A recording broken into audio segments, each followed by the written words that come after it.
Class 11th का बच्चा accountancy की थ्योरी को ऐसे इग्नोर करता है जैसे घर में ना जो छोटे बेटे की बातें होती है उसको इग्नोर किया जाता है। जैसे अभी अभी आपने यूट्यूब एड को इग्नोर किया था और जैसे भारत की सरकार अपने नागरिकों को हमको इग्नोर करती है। लेकिन एक बात बता दूं, पेपर में सबसे ज्यादा मार्क्स कटने के जो चांसेस होते हैं एक अच्छे बच्चे के, वो सिर्फ थ्योरी के होते हैं। ये बच्चे बहुत ज्यादा इग्नोर करते हैं, थ्योरी को इग्नोर नहीं करना। तो मैं आज इस एक वीडियो के अंदर सारे के सारे चैप्टर, मतलब सारे थ्योरी और प्रैक्टिकल, थ्योरी तो पढ़ा ही रहा हूं, जो प्रैक्टिकल चैप्टर है उनमें भी कौन सी इंपॉर्टेंट थ्योरी छुपी है वो आपको बताने वाला हूं। तो स्वागत आप सभी का कॉमर्स एंड फन पर, जहां टीचर्स आपको दिल और दिमाग दोनों से पढ़ाते हैं। तो आज है day 5। Day 1, day 2, day 3, day 4 में हमने किए थे सारे के सारे प्रैक्टिकल चैप्टर का निचोड़, यानी सारी इंपॉर्टेंट ट्रांजैक्शन, कॉन्सेप्ट, क्वेश्चंस, ये सब मैंने आपको बताया था। इससे अगली वीडियो जो मेरी आने वाली है वो लाइव हो सकती है या वो रिकॉर्डेड हो सकती है, ये डिसाइड करोगे आप। आपको एक टास्क दिया जा रहा है कि भैया इस वीडियो के ऊपर अगर 1000-1200 कमेंट आ जाते हैं हैशटैग एमसीक्यू से, लास्ट वीडियो में 2000 बोला था, वहां 2000 कराओ, यहां पर 1000-1200 कराओ हैशटैग एमसीक्यू, तो मैं लाइव ले आऊंगा पूरी की पूरी क्लास के इंपॉर्टेंट एमसीक्यू सेशंस।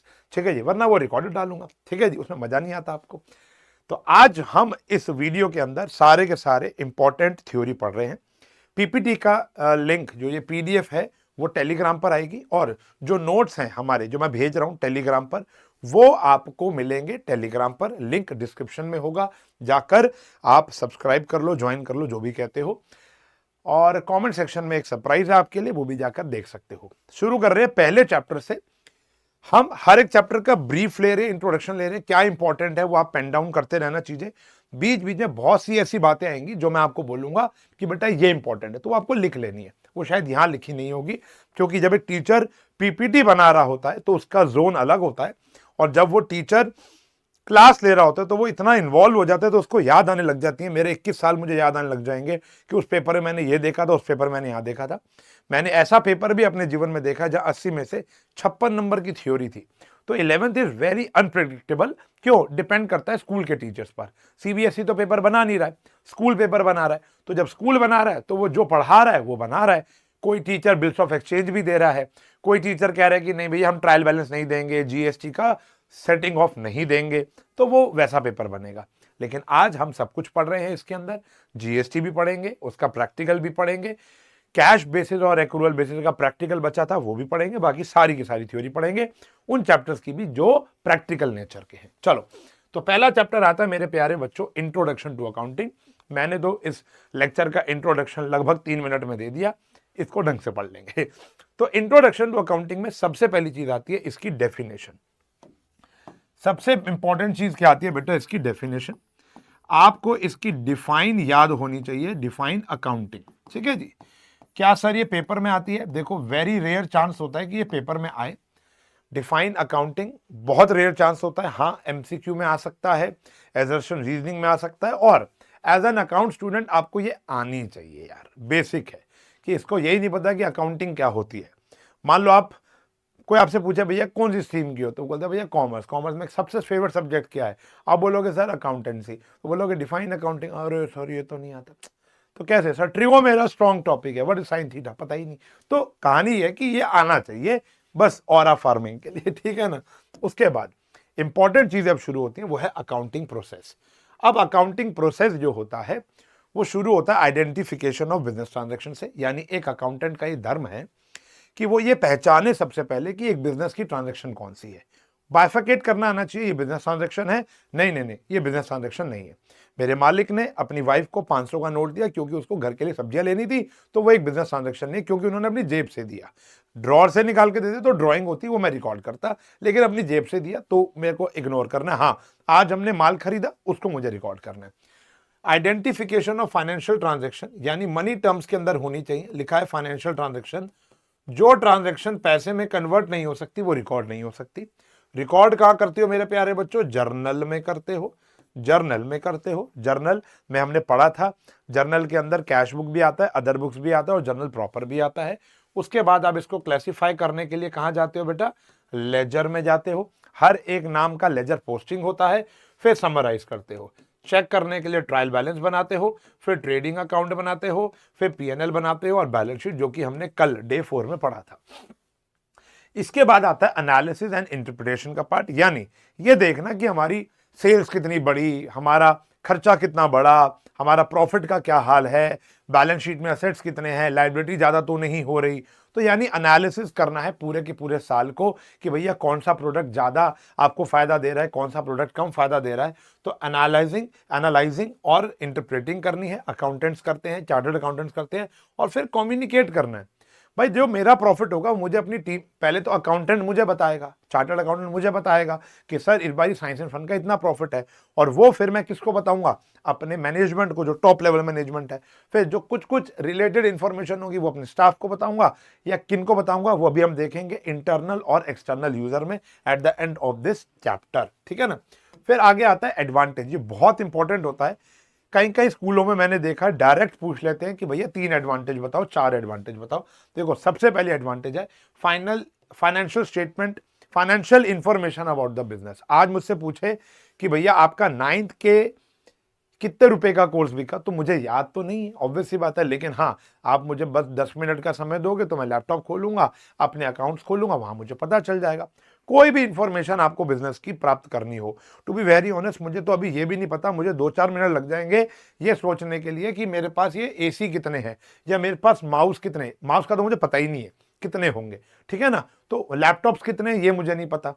तो इसमें क्या है कि मुझे ना काउंट करने के लिए ऑब्वियस सी बात है टाइम लगेगा, तो बेटर क्या है, अकाउंट्स खोलूंगा, उसमें सब लिखा हुआ है कि मेरे पास इतने माउस हैं, इतने कीबोर्ड्स हैं, इतने वो सब रिकॉर्ड होता है। असिस्टेंस टू मैनेजमेंट, मैनेजमेंट को असिस्ट करने के काम आता है, फ्यूचर में होने वाले जितने भी बड़े बड़े डिसीजंस होते हैं उसको लेने में काम आता है। अब जैसे फॉर एग्जांपल ये डिसीजन ही तो होता है हमारा कि हमें पता है कि हमारे पास 11th-12th की बहुत अच्छा चंक ऑफ स्टूडेंट है और उसको आगे CUET देना है। देखो मैं बिजनेस पॉइंट ऑफ व्यू से बात कर रहा हूँ, डोंट टेक इट अदरवाइज। जो टीचर तुम्हारे साथ पैसे की बात नहीं कर रहा, अकाउंट्स का टीचर, तो भैया वो अपना टीचर बदल लो। जो टीचर मनी माइंडेड है ही नहीं, तो मैं एक मनी माइंडेड पर्सन हूं। क्यों? क्योंकि मैं कॉमर्स का हूं। कॉमर्स का बच्चा दिल से दरिया, समझ रहे हो, वाला बच्चा होगा और मनी माइंडेड नहीं होगा तो उसको, ठीक है कॉमर्स की अलग अलग फील्ड है, लेकिन मैं चार्टर्ड अकाउंटेंट रह चुका हूं, मैं MBA फाइनेंस रह चुका हूं, और मैं कॉमर्स एंड फन और साइंस एंड फन और ऑफलाइन सेंटर्स ये मैनेज कर रहा हूं इतने सालों से, और इसका फाइनेंस पार्ट मैनेज कर रहा हूं, तो मैं मनी माइंडेड हो ही जाऊंगा। तो मैं अगर आपको बताऊं कि जैसे 11th है, 12th है, मेरे पास अच्छा चंक ऑफ स्टूडेंट है, CUET वाला जो ब्रांच है वो ना ओपन करना वो खराब बात होगी मेरे लिए। और वाला डिसीजन लेना कि भैया मैं जो CUET है क्या वो मैं ओपन कर सकता हूं, क्या मुझे उतना रेवेन्यू मिलेगा। हाँ, वो कौन बता रहा है, वो मेरा डेटा बता रहा है, वो मेरा डेटा बता रहा है, तभी मैं CUET छाती पे पहन के घूम रहा हूं, तभी मैं CUET एंड फन का चैनल खोला है, तभी क्रैश कोर्स लॉन्च हो चुका है। जो बच्चे 12th में आएंगे उनके लिए फुल ईयर कोर्स भी है, वो अलग बातें हैं। तो मतलब क्या है कि वहां पर इन्वेस्ट क्यों किया, क्योंकि मुझे पता है वहां से रेवेन्यू आएगा, और ये कौन बताता है, मेरे अकाउंट्स बताता है। रिप्लेस मेमोरी, याद रखने की नीड नहीं है। सेटलमेंट ऑफ टैक्स लायबिलिटी, यार मैं टैक्स कैसे भरूंगा सरकार को, GST कैसे भरूं, टैक्स कैसे भरूं, इनकम टैक्स कैसे भरूं, जब तक मुझे ये नहीं पता होगा कि मेरा प्रॉफिट कितना है। भाई टैक्स तो प्रॉफिट पे दोगे ना, प्रॉफिट निकालने के लिए तो अकाउंटिंग चाहिए। लोन लेना हो, कभी भी सरकार से जाकर लोन लेना हो तो आपको बहुत सारी चीजें दिखानी पड़ती हैं। आपको पैन कार्ड दिखाना पड़ता है, आपके अकाउंट्स की स्टेटमेंट दिखानी पड़ती है, आपको पिछले कई सालों का प्रॉफिट दिखाना पड़ता है, आपको अपनी बैलेंस शीट दिखानी पड़ती है कि भैया यहाँ मैं इतना रईस आदमी हूँ, मैं तो बस लोन ले रहा हूँ अपने बिजनेस के लिए, मैं तो लोन ले रहा हूँ अपनी ये XYZ काम के लिए, तो मुझे लोन चाहिए। तो लोन लेने के लिए भी बैंक को इंफॉर्मेशन देनी पड़ेगी, और कभी कभी एविडेंस इन कोर्ट आता है। Generally in case of insolvency, जब आप इंसॉल्वेंट हो रहे होते हो तो आपको एविडेंस देना पड़ेगा ना कि हाँ भाई, सिर्फ बोल देने से तो नहीं होगा ना कि मेरी लायबिलिटी ज्यादा और एसेट कम है, भाई मैं तो पैसे नहीं दे सकता। सरकार बोलेगी इसको साबित करना पड़ेगा आपको कि आपकी लायबिलिटी ज्यादा है, तो वो ज्यादा लायबिलिटी के लिए आपको एविडेंस चाहिए होगा। बात समझ में आ गई? तो ये एडवांटेजेस थे।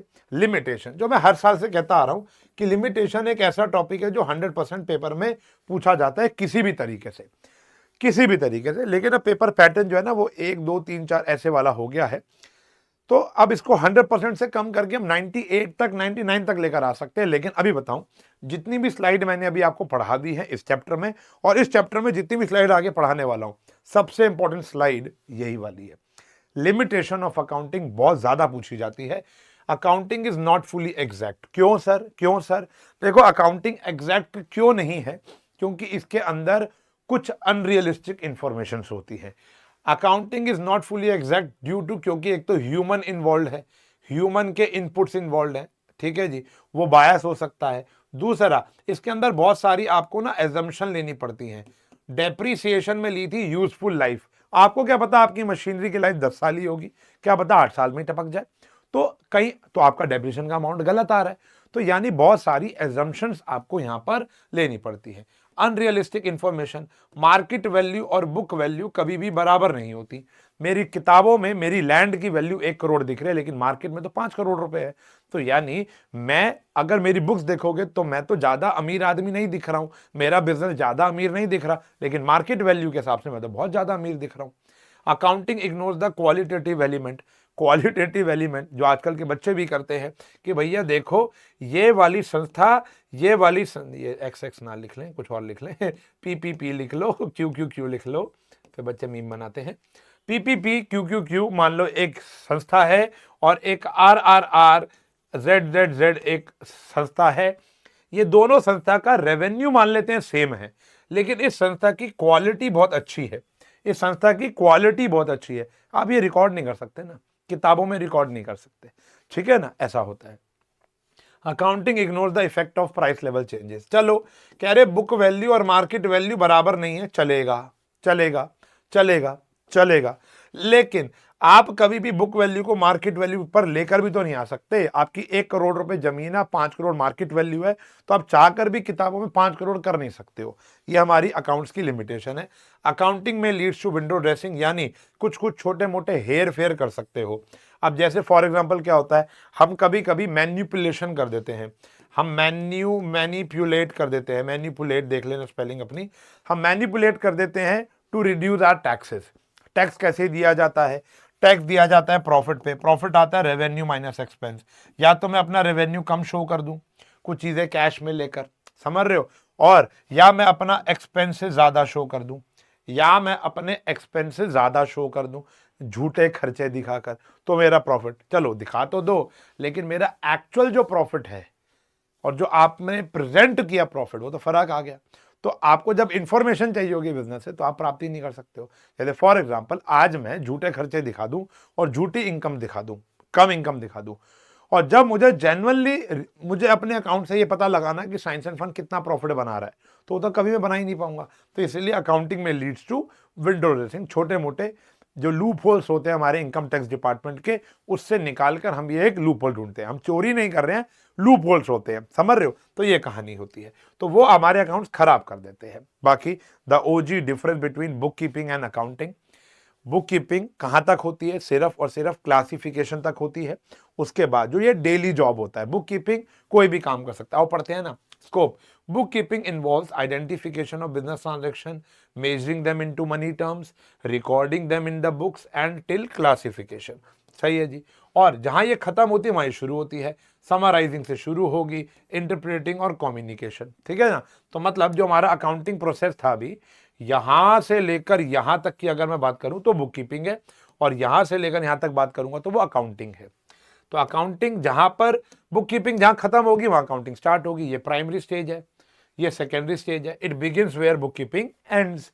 ऑब्जेक्टिव क्या उद्देश्य है कि डे टू डे होने वाली सारी ट्रांजैक्शन को सिस्टमैटिक तरीके से आप रिकॉर्ड कर लो। इसका मेन मकसद ये नहीं है, इसका मेन मकसद होता है प्रॉफिट निकालना, लॉस निकालना, फाइनेंशियल स्टेटमेंट निकालना, एनालिसिस करना, फ्यूचर के डिसीजन लेना, ये वो काम है।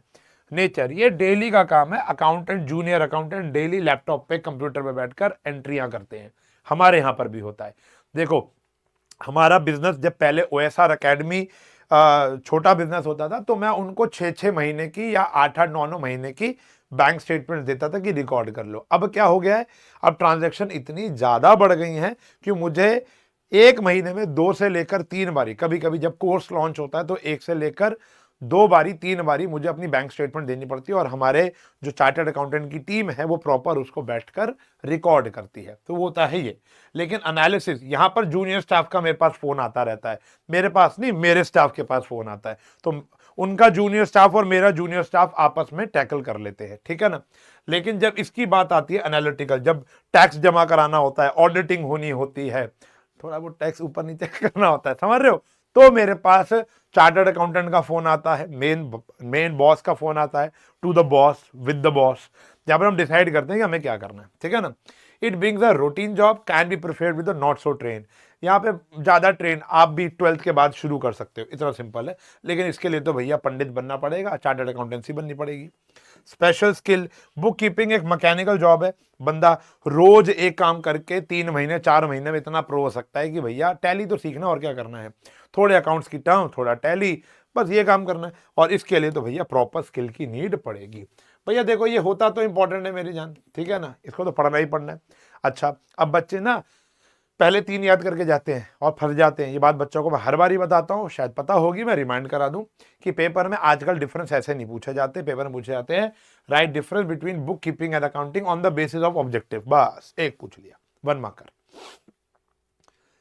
समझ रहे हो? अब बच्चों को लगता है कि भैया मैम ने जो ब्लूप्रिंट दिया उसके अंदर ये वाला चैप्टर 1 नंबर का है, तो ये डिफरेंस थोड़ा ना आएगा, लेकिन आ जाएगा भाई। 1 नंबर में एक डिफरेंस पूछ लेते हैं वो तुमसे, on the basis of nature, stage and scope. और बच्चे ने स्कोप याद ही नहीं किया था क्योंकि ये 4 लाइनों का है, ऐसे नहीं करना। और अगर पेपर में बोले right difference between book keeping and accounting, तो ये दोनों तो लिखोगे तो आप कोई भी लिख सकते हो, लेकिन बेसिस जरूर लिखना, बीएसटी हो चाहे इको हो चाहे अकाउंट्स हो।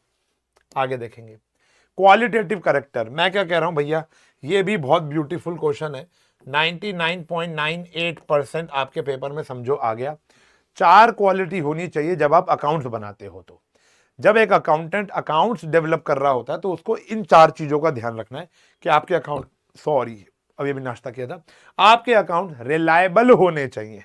आपके अकाउंट जो है रिलायबल, उस पर विश्वास करें, यानी आप प्रॉपर वेरिफिकेशन, यानी वाउचर्स जो होते हैं वो अटैच करो, बिल जो होते हैं वो अटैच करो, ठीक है जी। करेक्ट, मतलब एरर फ्री होने चाहिए, एरर फ्री होने चाहिए। जैसे क्या है, मेरे स्टाफ के अंदर ना जो ये लोग पीपीटीज बनाते हैं, उसमें मेरे पास 2 से लेके 3 लोग हैं, लेकिन टू बी वेरी ऑनेस्ट, अब पता नहीं ये बात वहां तक पहुंचेगी नहीं पहुंचेगी, मैं ब्लाइंडली ट्रस्ट करता हूं चारू पर, ठीक है। गलतियां करती है चारू, ऐसी बात नहीं है, लेकिन बाकी तीनों से ना अगर मैं कंपेयर करूं तो चारू 0.01% मिस्टेक करती है पीपीटी में टाइप करने पर।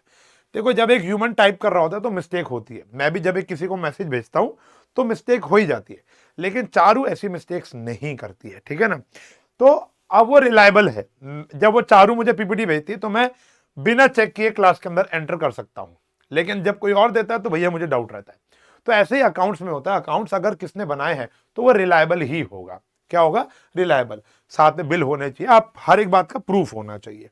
फिर है रेलेवेंट, कोई भी रेलेवेंट इंफॉर्मेशन चाहिए हो तो आपके अकाउंट्स इतने सिस्टमैटिक होने चाहिए कि कोई भी इंफॉर्मेशन आपके पास चाहिए। अब जैसे क्या है, हमारा वार्डरोब होता है, अभी क्या है ना कि हमारे घर में 2 बच्चे हैं, ठीक है ना, एक मेरी बिटिया है और एक कियान है। मान लो ये कियान की वार्डरोब है और ये मेरी डॉटर आयत की है। तो मेरी आयत की जो डॉटर की वो है ना, बड़ी सिस्टमैटिक तरीके से वो अपने वो रखती है कपड़े, बड़े सिस्टमैटिक, मतलब उसके वो जो क्या कहते हैं क्लिप्स होते हैं, हेयर बैंड्स होते हैं, बहुत सिस्टमैटिक बॉक्सेस रखे हुए हैं उसने। फिर कभी आने जाने के लिए लिप ग्लॉस वगैरह जो लड़कियां रखती हैं वो रखा हुआ है, समझ रहे हो। विंटर्स, समर्स, सब अलग, स्कूल यूनिफॉर्म, हैंगर में कोट का टांगना, प्रॉपर अपने तरीके, डिसेंट चाइल्ड, ठीक है ना। बॉयज विल बी बॉयज, ठीक है ना। अब ये कभी इधर गिर रहा है कभी इधर गिर रहा है, एक जैकेट निकालता है तो 4 नीचे गिरती हैं, सेम मेरे जैसा हाल। तो मैं फिर भी थोड़ा सिस्टमैटिक हूं, भाई तो बिल्कुल सिस्टमैटिक नहीं है। तो कहानी क्या है, रेलेवेंट। जब भी कोई, अच्छा फिर जब कोई चीज चाहिए होती है कि भैया वो वाला स्वेटर कहाँ रख दिया, वाली जैकेट कहाँ रख दी, वो मिलती नहीं है फिर। और मेरी डॉटर के वहां पे जाओगे तो शायद लाइट भी गई होगी तो भी वो निकाल लाती है। तो सिस्टमैटिक और अनसिस्टमैटिक, तो यही गेम है। रेलेवेंट इंफॉर्मेशन जब भी चाहिए होगी तो आपको मिल जाए। आपके अकाउंट्स इतने रेलेवेंट होने चाहिए कि आपका जो बंदा जो भी इस अकाउंट्स को पढ़ रहा है वो डिसीजन मेकिंग में उसको दिक्कत ना आए, पहला। दूसरा, अंडरस्टैंडेबल, जिसको अकाउंट्स की नॉलेज है वो समझ जाए, समझ रहे हो ना। जिसको अकाउंट्स की नॉलेज है उसको अंडरस्टैंडेबल होना चाहिए।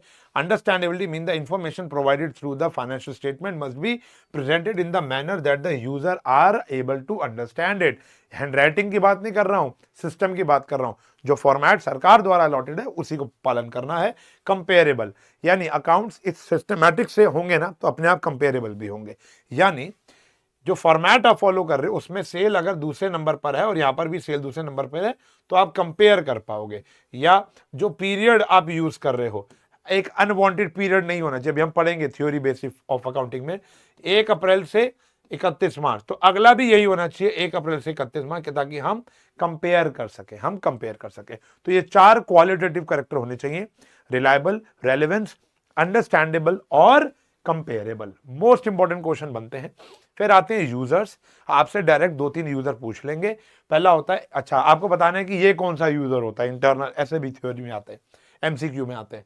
2 होते हैं, एक होता है इंटरनल यूजर में कभी कभी मैनेजमेंट को ले लेते हैं, कभी कभी नहीं लेते। तो you have to ask your school teacher कि मैनेजमेंट को ले सकते हैं या नहीं ले सकते। काफी कंट्रोवर्शियल है टू बी वेरी ऑनेस्ट। कभी कभी मैनेजमेंट को इंटरनल लेते हैं, कभी कभी नहीं लेते हैं, ठीक है ना।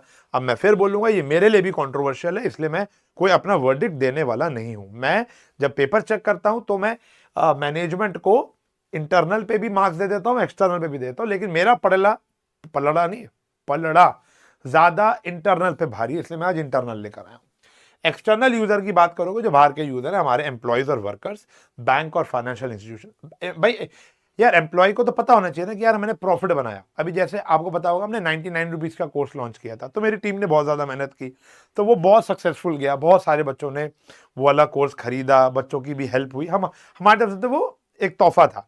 हम पैसों से तो थे नहीं, ठीक है पैसा भी बना, ऑब्वियस सी बात है बना उससे, लेकिन हमारा उतना तो बनता ही, क्योंकि यार 99 के कोर्स में आप देखो ना तो 18 रुपए तो सरकार ले जाती है। उसके बाद 50% का आधा, मतलब 50 पर 30%, 15 रुपए तो हमारा टैक्स ही कट जाएगा, 15 से लेकर 18 रुपए। उसके ऊपर खर्चे बतेरे हैं, तो मतलब बचा तो हमको 30-40 रुपए ही। लेकिन वो अच्छी क्वांटिटी में बिका तो हमारी टीम कहती सर पार्टी। तो उनको हमने कम्युनिकेट किया कि हाँ भाई तुम्हारे एफर्ट से, हमारे एफर्ट से हमने इतनी क्वांटिटी का कोर्स बेचा। तो वो क्या है, बैंक्स और फाइनेंशियल एम्प्लॉयज और वर्कर्स को भी बताना जरूरी है कि ताकि उनको भी स्टेबिलिटी लगे। जब भी हम कोई नई हायरिंग करते हैं, नए टीचर्स की हायरिंग करते हैं, तो वो जरूर पूछा सर क्या मेरी जॉब स्टेबल तो है ना, सर क्या मैं स्टेबल तो हूं ना। तो एम्प्लॉयज और वर्कर्स आएंगे, क्या आएंगे भैया, एम्प्लॉयज और workers. Bank financial institution, banks and financial institutions की अगर बात करूं तो जब भी लोन वगैरह लेने जाओगे तो बांधते हैं। इन्वेस्टर, शार्क टैंक जाओगे, जो आपके ऑलरेडी इन्वेस्टर है वो तो पूछेगा ही पूछेगा, और पोटेंशियल इन्वेस्टर भी पूछेगा, जो दम रखता है आप में इन्वेस्ट करने का। जो उधार दे रहे हैं, जो आपको उधार दे रहे हैं वही पूछ सकते हैं भाई पैसा तो सेफ है ना हमारा, उधार तो तू लिया जा रहा है। सरकार तो कभी भी आ सकती है, नॉक नॉक, अजय देवगन, ठीक है ना। पब्लिक, आम जनता भी, जैसे हमारे लिए तो नहीं, लेकिन जो कंपनी लिस्टेड हो जाती है, जो कंपनी लिस्ट हो जाती है, प्राउड की बात है कि पीडब्ल्यू जो है, फिजिक्स वाला जो है, वो पहली एडटेक ऐसी बनी जो लिस्ट हुई। और मैंने आशु सर ने अलग सर को किया मैसेज कि सर मुबारक हो आपको। और हमको बड़ा प्राउड फील होता है कि हमारे इस कैटेगरी का कोई भी वेंचर जाकर लिस्ट होता है। It's very proud moment for us also. तो वहां पर क्या होता है कि अब आप उनके अकाउंट्स देख सकते हो, आप पीडब्ल्यू के अकाउंट्स जाकर देख सकते हो। फिनोलॉजी.इन एक है, पता नहीं आजकल चल रही है कि नहीं चल रही, ये प्रांजल कामरा भाई की है। फिनोलॉजी.इन, भाई तो नहीं है, मतलब मेरे तो मेंटोर ही है, मैंने बहुत कुछ सीखा है इनसे, तो भाई बोल सकता हूँ, बड़ा भाई तो बोल ही सकता हूँ। मुझे पता नहीं इनकी एज क्या है, मैं कभी मिला नहीं हूँ। फिनोलॉजी.इन ये एक फाइनेंशियल, एक फाइनेंस एक्सपर्ट है। तो इनके मैंने कोविड के अंदर बहुत सारे लेक्चर्स देखे थे। तो उनकी एक वेबसाइट है जो सारी की सारी एनएससी, बीएससी, निफ्टी वगैरह की सारी कंपनीज को एक्सपीरियंस करना हो अगर किसी इन्वेस्टर को, तो बस टाइप करना है आपको, बस फिजिक्स वाला या एमआरएफ, साइंस एंड फन नहीं आएगा अभी, ठीक है ना। तो जैसे आपको कोई भी बड़ी बड़ी कंपनीज होंगी, उनको क्या करना है, कैटर करने, वहां पे नाम लिख देना है, सारा चिट्ठा आ जाएगा, 5 सालों में क्या था, कितना प्रॉफिट था, क्या बिट्टा था। तो ये होता है, तो आम जनता भी पता लगा सकती है। या कोई स्टूडेंट आके कहता है सर मुझे साइंस एंड फन पे रिसर्च करनी है, तो मैं उसको अपना डाटा शेयर कर सकता हूं। Got it. फिर यहां पर आता है जी, अच्छा पहला चैप्टर खत्म हो गया। तो अब देखो अब क्या हुआ, मैं एक बात सोच कर आया था कि यहां पे बात बोलूंगा कि इतनी ज्यादा थ्योरी पढ़ना, एक साथ पढ़ने से ना बच्चा पजल्ड हो जाता है। मैंने अपने ऑफलाइन वाले बच्चों को कहा कि ईयरफोन लगा लेना और साइड में रख देना, तो मेरी बातें बस ईयरफोन लगा के सुनते रहना या देखते रहना जैसे खाना खाते हुए हो। लेकिन अभी चैप्टर खत्म हो गया ना, तो मेरी एक रिक्वेस्ट है कि आप इसके एमसीक्यू कैटर करोगे। आपके पास किताबें तो होंगी बेटा, टीएस गरेवाल होगी, आपके पास डीके गोयल होगी, आप उसके पीछे के एमसीक्यूज कैटर करोगे, एजर्शन रीजनिंग कैटर करोगे, और हाँ, short answer long answer question पढ़ोगे कि भैया क्वेश्चन की फ्रेमिंग कैसे हो सकती है। लिखना तो यही सब है, लेकिन फ्रेमिंग ऑफ द क्वेश्चन किस किस टाइप की आ सकती है वो पढ़कर समझ में आएगी। अब आप बच्चे कहते हैं कि नहीं सर हमें पीडीएफ दे दो, अरे पीडीएफ दूंगा, उसमें भी तो पढ़ना ही पड़ेगा, उसमें भी तो पढ़ना ही पड़ेगा ना। तो बेटर है ना किताब के पीछे पढ़ लो, जो आज तक कभी वो पन्ना खोला ही नहीं, शॉर्ट आंसर्स का लॉन्ग आंसर्स का पन्ना खोला ही नहीं, सिर्फ प्रैक्टिकल से शुरू करते हैं हम लोग। उससे पहले 3-4 पन्ने ऐसे भी होते हैं जहां पर एमसीक्यूज होते हैं, एआर होते हैं, और उसके बाद कुछ छोटे और बड़े आंसर होते हैं। आंसर पढ़ो ना पढ़ो, क्वेश्चन जरूर पढ़ो, ठीक है जी। Reading is the key. तो यहां पर आप चैप्टर को एक रीड भी दे सकते हो, जब अगर आप तक नहीं पढ़ा, एमसीक्यू करोगे, एआर पढ़ोगे, शॉर्ट आंसर्स और लॉन्ग आंसर, ये दो चीजें अगर आप कर लोगे तो आपका चैप्टर पूरा का पूरा शांत हो जाएगा। और अगर आपको लग रहा है ना बहुत समय का काम है, नहीं भाई, हार्डली 15 से 20 मिनट के अंदर आपका ये चैप्टर प्रिपेयर हो जाएगा। मेरी बातें सुन ली, ये कर लो। अच्छा, कई बच्चे ना अपने मन से लिख कर आते हैं यार, ये प्रॉब्लम है। प्रॉपर थ्योरी का क्वेश्चन जब आता है ना, तो अपनी भाषा में लिख कर आते हैं, ठीक है ना। तो यार अपनी भाषा में लिखोगे, नंबर नहीं मिलेंगे, आपको टर्म्स ऐसी यूज करनी पड़ेगी, वोकैब ऐसी यूज करनी पड़ेगी जिससे नंबर मिलेंगे, वरना नहीं मिलेंगे। मेरी बात समझो, ठीक है ना। तो अगला चैप्टर आता है बेटा हमारा थ्योरी बेस ऑफ अकाउंटिंग। क्या होता है बेटा थ्योरी बेस ऑफ अकाउंटिंग? अच्छा, एक बात और बता दूं कि बेसिक टर्म्स जो था ना बेटा, वो हमने पहले से पढ़ रखा है। डे 1 के अंदर पूरा बेसिक टर्म्स पढ़ाया था, पहला चैप्टर ही वो कराया था, क्योंकि उसी के बाद हम पूरा चैप्टर पढ़ पाएंगे। थ्योरी बेस ऑफ अकाउंटिंग जो है वो हमारा चैप्टर नंबर 3 है, जो कि बहुत इंपॉर्टेंट और सबसे बड़ा थ्योरी का चैप्टर है। और इसमें से बहुत से क्वेश्चन पूछे जाते हैं। कैसे क्वेश्चन पूछे जाते हैं, इसकी प्रैक्टिस कहां से करनी है, ये भी बताऊंगा, एक सेकेंड। बट पहले आपको बता दूं कि अकाउंटिंग स्टैंडर्ड्स जो होते हैं या अकाउंटिंग प्रिंसिपल्स जो होती है वो क्या होती है। गैप्स यानी जनरली एक्सेप्टेड अकाउंटिंग प्रिंसिपल्स, जो कि Indian institute of chartered accountancy of India बनाता है। इसके अंदर एक बोर्ड है जिसको हम बोलते हैं अकाउंटिंग स्टैंडर्ड बोर्ड्स। अब तो आईएफआरएस बनने शुरू हो गए हैं। तो ये प्रिंसिपल बनाता है कि ताकि एक हार्मनी क्रिएट रहे, जो भी बंदा अकाउंट्स बनाए वो सेम तरीके से बनाए, कि ताकि वही अंडरस्टैंडेबल, कंपेरेबल, रिलायबल और रेलेवेंस का ध्यान रखा जा सके।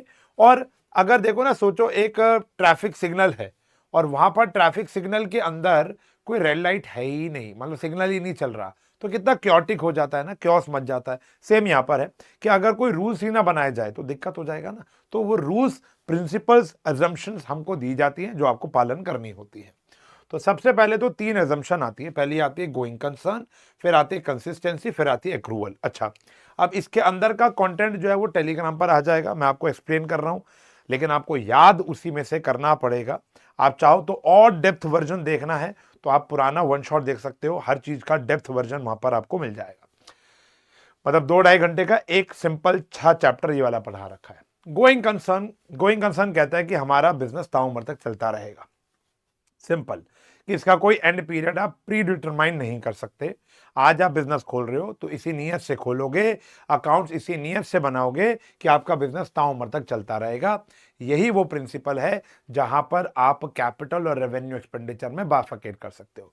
अगर आपने बिजनेस ही 1 साल के लिए चलाना है तो मशीन खरीदना भी रेवेन्यू खर्चा होगा और फेनाइल खरीदना भी रेवेन्यू खर्चा होगा। आप मशीन को कैपिटल एक्सपेंडिचर क्यों मानते हो, उसके ऊपर डेप्रिसिएशन क्यों लगाते हो? क्योंकि आप चाह रहे हो, आपको पता है कि आपकी मशीन आने वाले कई सालों तक काम करेगी। आप प्रोविजन फॉर डेप्रिसिएशन क्यों बना रहे हो? क्योंकि आपको पता है 10 साल बाद जब ये मशीनरी धोखा देगी तो मुझे नई खरीदनी पड़ेगी। क्यों? क्योंकि मेरा बिजनेस तो कभी रुकने वाला नहीं है। फिर आता है कंसिस्टेंसी, यानी एक बार जो मैंने कमिटमेंट कर दी उसके बाद तो मैं अपने आप की भी नहीं सुनता। ये 2 मेथड्स होते हैं। मैंने आपको उस दिन भी पढ़ाते हुए बताया था कि as per income tax you have to use WDV, but as per financial accounting आपको कोई भी यूज करने की ऐसा कोई फिक्स नहीं है, आप कोई भी यूज कर सकते हो। मान लो आपके बिजनेस ने SLM चुना, फिर अगले साल आपको लगता है नहीं नहीं यार इनकम टैक्स तो ना DWDV मांगता है, तो आपने कहा मैं अब से ये वाला करूंगा। फिर 2-3 साल आपने ये वाला मेथड चलाया, फिर 3 साल बाद आपको लगा नहीं यार ये तो बड़ा मुश्किल है, फिर आप एसएलएम पर आ गए, तो ये गलत है। कंसिस्टेंसी बनाकर रखनी पड़ेगी, क्यों? तभी आप कंपेरेबल कर पाओगे। यानी आप आज एसएलएम चला रहे हो तो आपको आने वाले कई सालों तक एसएलएम, पूरे जीवन काल में एक आध बारी चेंज चलता है, लेकिन आप बहुत ही ज्यादा इनकंसिस्टेंट हो तो आप कंपेयर नहीं कर पाओगे, क्योंकि पिछले अकाउंट्स एसएलएम से बने हुए हैं, इस साल के अकाउंट्स आप डब्ल्यूडीबी से बना रहे हो, तो पिछले साल से इस साल को आप मशीनरी को कंपेयर कैसे कर सकते हो, प्रॉफिट को कंपेयर कैसे कर सकते हो? समझ रहे हो? तो एक बार जो कमिटमेंट कर दी उसके बाद तो मैं अपने आप की नहीं सुनता। एक्रूअल एजम्पशन क्या कहता है कि बोथ कैश ट्रांजेक्शन और क्रेडिट ट्रांजैक्शन आप रिकॉर्ड करोगे। एक्रू मतलब जब भी कोई चीज पैदा हो जाएगी, मैंने माल आपके गोदाम में भेज दिया, तो मैं अब आपसे पैसा लेने के लिए हकदार हूं कि नहीं हूं? तो मैं आपसे अब पैसा लेने के लिए पूरा का पूरा प्राइम तरीके से हकदार हो चुका हूं, तो ये एक्रू हो गया। मैंने आपको ब्याज पे पैसा दे रखा है, इंटरेस्ट की डेट आ चुकी है मान लो, तो मैं पैसा ले, आप दे नहीं रहे हो, बात की बात है, बाद में दोगे, तो एक्रू हो चुका है, रिकॉर्ड करना पड़ेगा। यानी उधार और कैश सारी ट्रांजेक्शन रिकॉर्ड होगी, इसी वजह से accrue, outstanding, accrued, in advance और प्रीपेड का जन्म हुआ, क्योंकि आप हर एक प्रकार की ट्रांजेक्शन रिकॉर्ड करोगे, कैश भी और एक्रूअल भी। तो ये तीन बड़ी बड़ी एजम्पशंस हैं जिनको आपको पालन करना है। तीन ही एजम्पशन है, बाकी जो है वो हमारी कन्वेंशंस होती है। क्या फर्क होता है? बहुत थिन लाइन का फर्क होता है। एजम्पशंस जो मान के चलना है, ये जो हमारे अकाउंट रिप्रेजेंट करेंगे, जो ऐसे दिखने चाहिए। अकाउंटिंग एंटिटी और बिजनेस एंटिटी, यानी ओनर अलग होता है और बिजनेस अलग होता है। मेरे पूरे बिजनेस में कहीं पर भी उशांक नहीं आता।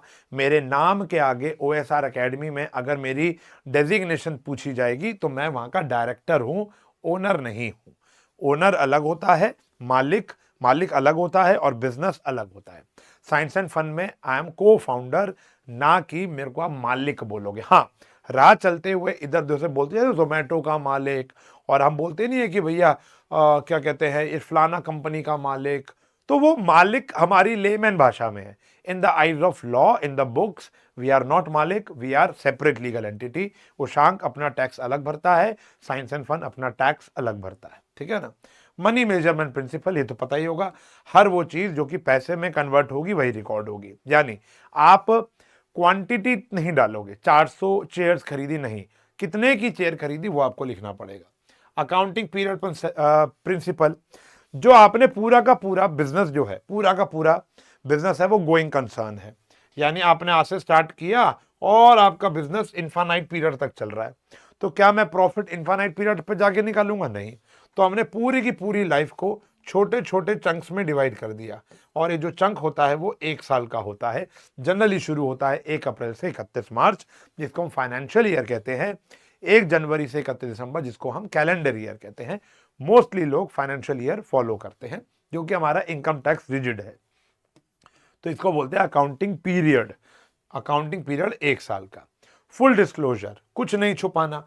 आपको हर वो चीज जो आपका इन्वेस्टर का या उस अकाउंट्स को पढ़ने वाले का डिसीजन चेंज कर दे, वो आपको डिस्क्लोज करनी है। सुई से लेकर जहाज तक खरीदा है, सब बताना है। क्या रीजन रहा इन सब चीजों का? मतलब जब भी आपने ना कॉर्पोरेट अकाउंट्स नहीं पढ़े, जैसे क्या होता है कि अभी हर एक चीज के पीछे कारण होता है कि भैया इस साल हमारी सेल इतनी ज्यादा क्यों बढ़ गई। जैसे अभी गोल्ड का भाव, चांदी का भाव, अब तो खैर आ गया औकात पर, लेकिन ऐसा क्यों हो रहा है? हर एक के पीछे एक वैलिड रीजन होता है, वो फुल डिस्क्लोजर बताना पड़ता है। चलो ये तो बात अलग हो गई ना, मैं अपने बिजनेस की बात बताऊं कि मेरे बिजनेस में ये वाला प्रोडक्ट सबसे ज्यादा क्यों बिकता है, या यहां पर सबसे ज्यादा लॉस क्यों देखा, आज हमने 6 महीने से ड्रास्टिक डिक्रीज इन सेल क्यों देखी, क्यों? उसके पीछे कारण। हर वो बात जो इन्फ्लुएंस कर दे, हर वो बात जो आपका डिसीजन बदल दे, वो डिस्क्लोज करनी है, कुछ नहीं छुपाना। You have to disclose each, मान के चलो हर वो चीज। अब फुल डिस्क्लोजर और एक कॉन्सेप्ट आता है मेटीरियलिटी, ये सेम सेम सी बातें होती हैं। फुल डिस्क्लोजर कहता है हर वो चीज दिखाओ, हर वो चीज नहीं, हर चीज दिखाओ। मटेरियलिटी कह रहा है कि भैया जितनी भी मटेरियल बातें हैं, मटेरियलिस्टिक होता है ना, मटेरियलिस्टिक, जैसे फॉर एग्जांपल मेरे लिए हो सकता है एक रेस्टोरेंट में जाकर शाही पनीर और नान खाना एक इमेटीरियल सी बात हो, आम बात है, बचपन से लेकर आज तक हजारों लाखों बारी खाया होगा। फॉर एग्जाम्पल, लाखों तो नहीं, हजारों ही दिन हुए होंगे, लाखों दिन तो मुझे आए भी नहीं हुए धरती पर, ठीक है ना। समझ रहे हो कितने दिन हुए, देखे एक बारी यार। हाँ तो ये कैलकुलेट करता हूँ, 365 होते हैं इंटू में, हाँ यार मुझे ज्यादा दिन भी नहीं हुए, मुझे लगभग 13,000 के आसपास डेज हुए हैं, 13-14,000, 13,000 के आसपास दिन हुए हैं। तो हजारों बारी मैंने खाया होगा शाही पनीर और वो। लेकिन कई कई लोगों के लिए बहुत बड़ी बात होगी, कई बड़ी बात होगी। अंबानी के लड़के के लिए वो घड़ियां पहनता है 4-4 करोड़ रुपए की, वो मेरे लिए बहुत मेटीरियल बात होगी, उसके लिए नहीं होगी, उसने तो बांट दी। मेरे लिए, मैं जीवन में अगर खरीदूंगा तो शायद पता नहीं क्या करूंगा, मतलब खरीदूंगा भी नहीं खरीदूंगा। तो मटेरियल डिपेंड करता है। तो बिजनेस में भी मटेरियल बात क्या होती है कि एक बिजनेस जो 2 करोड़ रुपए का रेवेन्यू कर रहा है, उसके लिए 2 लाख रुपए का खर्चा इमेटीरियल सी बात है। लेकिन एक ऐसा बिजनेस जो 20 लाख का ही धंधा कर रहा है, उसके लिए 2 लाख रुपए का एक खर्चा मटेरियल बात है। तो ये कह रहे हैं मटेरियल जो बात है, जो बहुत इंपॉर्टेंट है as per your revenue proportion, तो उसको तो दिखाना है, हाईलाइट करना है। फुल डिस्क्लोजर कह रहा है हर एक बात बतानी है, तो मतलब दोनों लगभग एक ही बात होगी, कुछ छुपाना नहीं है। और ये मटेरियल बातें, इंपॉर्टेंट बातों को दिखाना है। Prudence principle, conservatism, do not anticipate for future profit. Future में होने वाले प्रॉफिट को अभी से खुशी मत मनाओ, एंटिसिपेट मत करो। हाँ, फ्यूचर में होने वाले लॉसेस को आप पहले से एंटिसिपेट करके उसके लिए रिजर्व या प्रोविजन बनाना शुरू कर दो। अभी चैप्टर पढ़ेंगे। आशु सर और मेरे में ना बस एक ही फर्क है, वैसे हम दोनों सोचते एक जैसे हैं, इनफैक्ट हमारी इंस्टाग्राम की फीड भी सेम, हम बात करते हैं जब, तो थॉट प्रोसेस, टेस्ट लगभग सेम है। एक चीज में डिफरेंस हो गया, बस वो साइंस साइड में चले गए और मैं कॉमर्स साइड में चला गया। जब वो साइंस साइड में गए, वो साइंस जैसे सोचते हैं, मैं कॉमर्स जैसे हूँ, कॉमर्स जैसे सोचता हूँ। वो फ्यूचर में होने वाले ना लॉसेस को देखते हैं, लेकिन वो फ्यूचर में होने वाले प्रॉफिट को आज ही एंटिसिपेट करना शुरू करते हैं। भाई फ्यूचर में पैसा ही है ना, पैसा ही पैसा होगा। तो वो वाला सीन है। जैसे बाबू राव क्या कर रहा था, कह रहा था कि भैया मेरे को ना रोज रोज दारू नहीं चाहिए, तुम ऐसा करो ऊपर टंकी में दारू डाल देना, नल खोलूंगा पी लूंगा। पैसा आया नहीं, आपने पहली एंटिसिपेशन शुरू कर दिया, आपने पहली प्लान बना लिए, पहली चादर से पैर पसार लिए। तो वो ये नहीं करना। लेकिन मैं क्या करता हूं कि भैया आएगा तो ठीक है, नहीं आएगा तो जयराम जी की, लेकिन फ्यूचर में होने वाले लॉसेस को मैं पहले से भाप लेता हूं। भापना पड़ेगा और उसके लिए पहली गुल्लक बनानी पड़ेगी। फ्यूचर में होने वाले बिजनेस के एक्सपेंसेस और लॉसेस की बात कर रहा हूं। मुझे पता है आज नहीं तो नहीं, नहीं नहीं ये बात नहीं बोलूंगा, पहले ये बात बोली थी, पिछले साल ये बात बोली थी, मेरा बोर्ड खराब हो गया था। मैंने बोली थी कि मान लो कल ये बोर्ड खराब हो जाए, और कल ये बोर्ड खराब हो गया था। आज नहीं बोलूंगा, आज मैं कुछ छोटी चीज बोलता हूँ, कैलकुलेटर बोल लेता हूँ कि भैया देखो ये मेरा साथ तो बहुत देता है। मान लो फ्यूचर में, मान लो मैं इसके लिए गुल्लक बना रहा हूँ, बहुत बड़ा सेट है मेरा, मान लो इसके लिए प्रोविजन क्यों बना रहा हूँ कि फ्यूचर में अगर ये धोखा दे गया तो मैं इसको कभी भी रिप्लेस कर सकता हूं। That's called prudence principle. Prudence principle, cost और हिस्टोरिकल कॉस्ट, यानी आपको जितने में आपने वो चीज खरीदी है, अगर वो असेट है तो माइनस डेप्रिसिएशन पे रिकॉर्ड होगा, मार्केट वैल्यू पर वो रिकॉर्ड नहीं होगा, वो जितने पे खरीदे उतने पे रिकॉर्ड होगा। मैचिंग प्रिंसिपल बहुत इंपॉर्टेंट प्रिंसिपल होता है बेटा, इससे भी हमारे वो आउटस्टैंडिंग, प्रीपेड, एक्रूड, एडवांस होता है। मैचिंग प्रिंसिपल कहता है कि अगर आप अकाउंटिंग कर रहे हो 1 अप्रैल 2016 से लेकर 31 मार्च 2017 के बीच में, तो इनके दौरान आप जो रेवेन्यू ले रहे हो तो एक्सपेंसेस भी इसी दौरान के लेने हैं। ऐसा नहीं कि आपने यहां के बीच में जो रेवेन्यू कमाया वो तो ले लिया, लेकिन खर्चे आपने पुराने भी ले लिए, पिछले साल के आउटस्टैंडिंग आप भर रहे हो, या यहां के खर्चे आपने पहले ही पे कर दिए, प्रीपेड ले रहे हो, नहीं। तो अगर रेवेन्यू इस दौरान का है, इसलिए खर्चा भी इसी दौरान का होगा। कल फाइनेंशियल स्टेटमेंट जब पढ़ रहे तो हमने बताया था आउटस्टैंडिंग को हम ऐड क्यों करते हैं, इसीलिए कर रहे हैं। प्रीपेड को माइनस क्यों कर रहे हैं, इसीलिए कर रहे हैं। एक्रूड, एडवांस, ये सारी की सारी चीज मैचिंग की, ताकि हमारा जो प्रॉफिट आए वो 1 अप्रैल से लेकर 31 मार्च के बीच का है, ना फ्यूचर का ना पास्ट का, ये ध्यान रखना, ठीक है ना। ऐसा इसके बाद आता है dual aspect, every transaction has to aspect. अब तो भाई पूरी अकाउंट्स खत्म हो गई।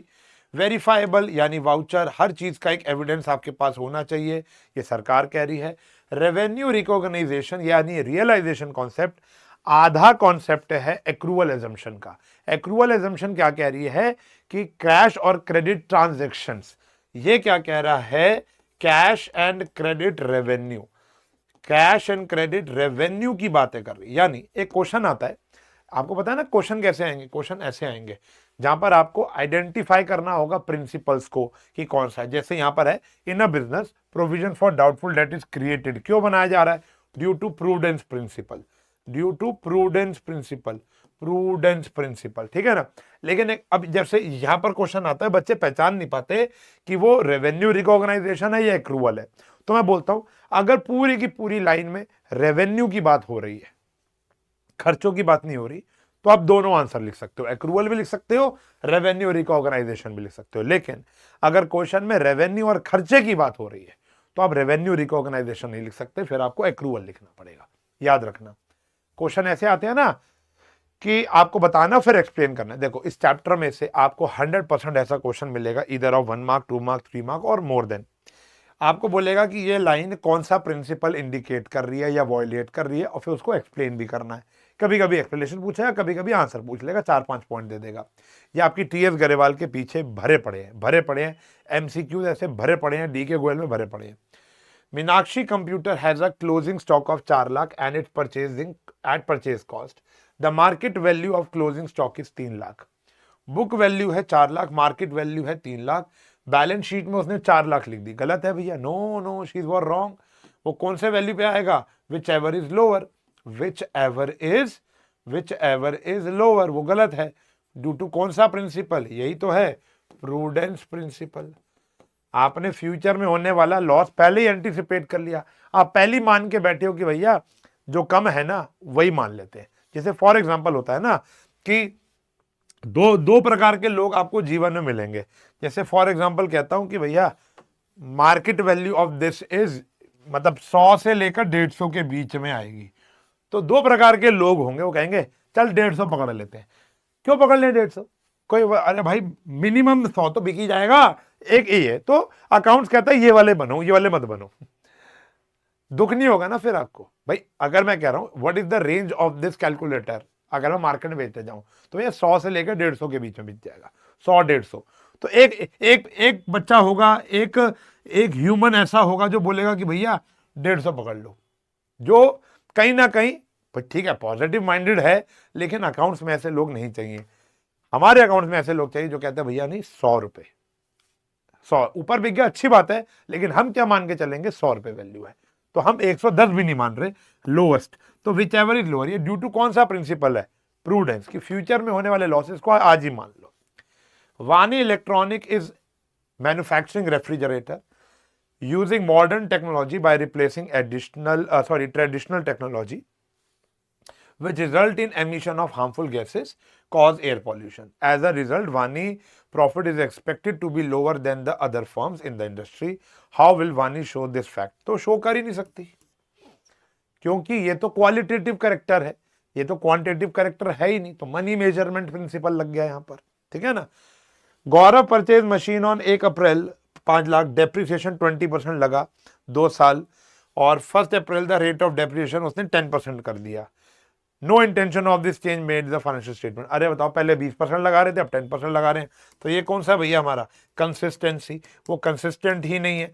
आप बोल रहे हो कि आज 20% लगाऊंगा, कल बोल रहे हो 10% लगाऊंगा, मजाक चल रहा है, तो ये कंसिस्टेंट नहीं है, तो ये कंसिस्टेंसी एजम्पशन का वायलेशन हुआ है उस पे। तो ऐसे क्वेश्चन आपके पेपर में मान के चलो 100% आएंगे, याद करोगे, तुम्हें पता ही है बात, कोई फ्लेक्सिंग नहीं है, तुम्हें पता ही आते हैं पेपर में, तो ऐसे क्वेश्चन बेटा जरूर करेंगे, ठीक है जी। सर उस चैप्टर के अंदर अकाउंटिंग स्टैंडर्ड IFRS का क्या हुआ, देखो जिसके बच्चे का आ रहा है, मेरे ऑफलाइन में तो बहुत ही कम बच्चों का आ रहा है, मिड टर्म तक आता था, अब नहीं आ रहा है तो वन शॉट जाकर देख लेना, छोटा सा पार्ट है, प्लीज वहां से देख लेना। मैं इंपॉर्टेंट थ्योरी बना रहा हूं, समझ रहे हो, इंपॉर्टेंट, तो इंपॉर्टेंट पार्ट नहीं है वो, ठीक है ना। लेकिन अगर आपके पेपर में आ रहा है and you want to revise, तो इस चैनल पर आपको हर वो चीज मिलेगी जो तुम्हारी किताबों में है, हर वो चीज, मतलब हर वो चीज, ध्यान लगाना। एक्रूवल एजम्पशन, एक्रूवल बेसिस और कैश बेसिस पर डिफरेंस, ये देखो तुम्हें पता ही होगा, मैं हल्का हल्का वैसे वर्बली बता देता हूं। एक्रूअल में कैश और क्रेडिट दोनों आता है, कैश में सिर्फ कैश ट्रांजैक्शन आता है। एक्रूअल एजम्पशन मान्यता प्राप्त है इंडियन कंपनीज एक्ट 2013 से, इसको कोई भी एक्ट मान्यता प्राप्त नहीं करता। जितने भी मतलब ये कॉम्प्लेक्स ट्रांजैक्शंस को मैनेज कर लेता है, ये सिंपल ट्रांजैक्शन यानी जितने प्रोफेशनल्स होते हैं वो कैश बेसिस, यानी जो बंदे के पास सिर्फ कैश ट्रांजैक्शन या बैंकिंग ट्रांजैक्शन होती है वो कैश बेसिस फॉलो करता है। इससे करेक्ट प्रॉफिट लॉस आएगा, इससे करेक्ट प्रॉफिट लॉस नहीं आएगा। ठीक है जी। टेक्निकल नॉलेज, इसमें ऑब्वियस सी बात है बहुत ज्यादा टेक्निकल नॉलेज की नीड है, इसके अंदर कोई टेक्निकल नॉलेज की नीड नहीं है। 2 दिन में आप कैश बुक बनाना सीख सकते हो, आपको आती ही है। प्रीपेड आउटस्टैंडिंग एक्रूड एडवांस यहां इन्वॉल्व होगी, यहां इन्वॉल्व नहीं होगी। लीगल बता दिया। एक्सेप्टेबिलिटी, ये ज्यादा एक्सेप्टेबल होती है बिजनेस में, ये कम एक्सेप्टेबल होती है। ये वही एक्सेप्ट करते हैं जो कि प्रोफेशनल्स होते हैं, चार्टर्ड अकाउंटेंट्स वगैरह, उन्हीं को सूट करते हैं, ये हर एक बिजनेस को सूट कर जाती है।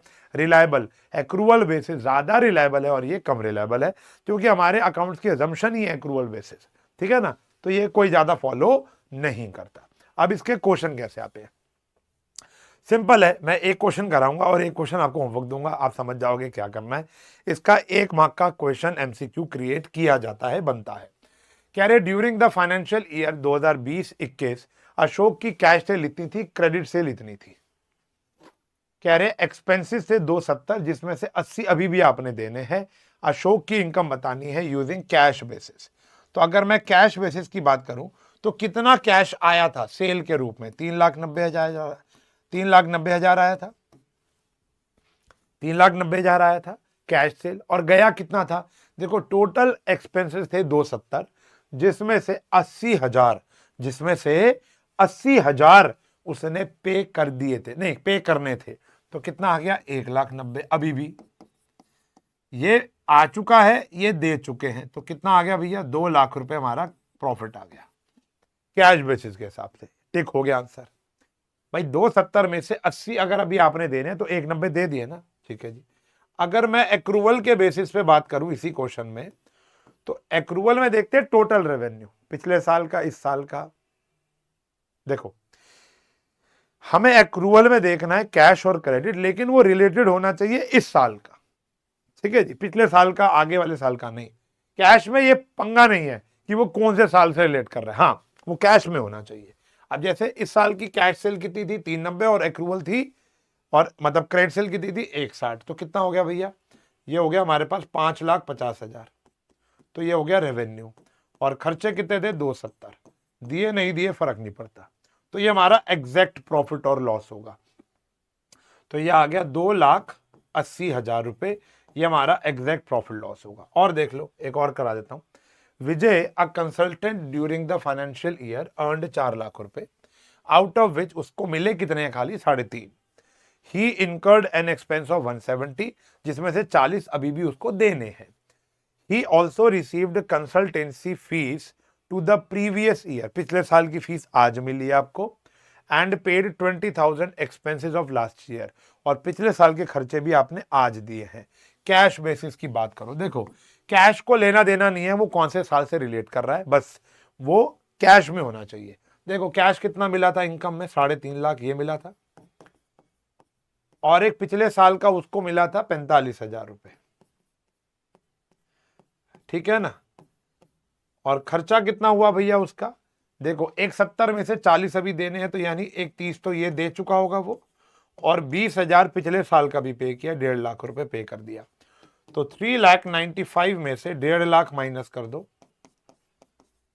तो यह आंसर आ गया 2,45,000। तो यह आया भैया हमारा ए पार्ट का आंसर, पहले पार्ट का। अगर मैं सेकंड पार्ट की बात करूं, एक्रूवल सिर्फ इस साल से रिलेट करना है। इस साल की इनकम कितनी थी भैया 4 लाख, मिली या नहीं मिली, और इस साल के खर्चे कितने थे भैया 170। ये दोनों जो है ना वो प्रीवियस ईयर के, हमें प्रीवियस ईयर को कंसिडर नहीं करना, वो हो चुके होंगे पहले ही। तो यहां पर आ गया भैया 2,30,000, और यकीन मानो ये आपका करेक्ट प्रॉफिट लॉस है। क्लियर, एक्रूवल एजम्पशन पर। तो ये था बेटा हमारा कैश बेसिस ऑफ अकाउंटिंग, ठीक है जी। अब बढ़ते हैं वाउचर की तरफ। अब वाउचर क्या होता है, देखो कैश बेसिस एक्रूवल बेसिस पूरा हो गया, डिफरेंस याद करके जाना है, प्राय बताया था कैसे। अब जो ये वाउचर है ये मैक्सिमम बच्चों की सिर्फ थ्योरी आती है, मैं एक प्रैक्टिकल भी करा रहा हूं। लेकिन मैक्सिमम बच्चों की थ्योरी आती है।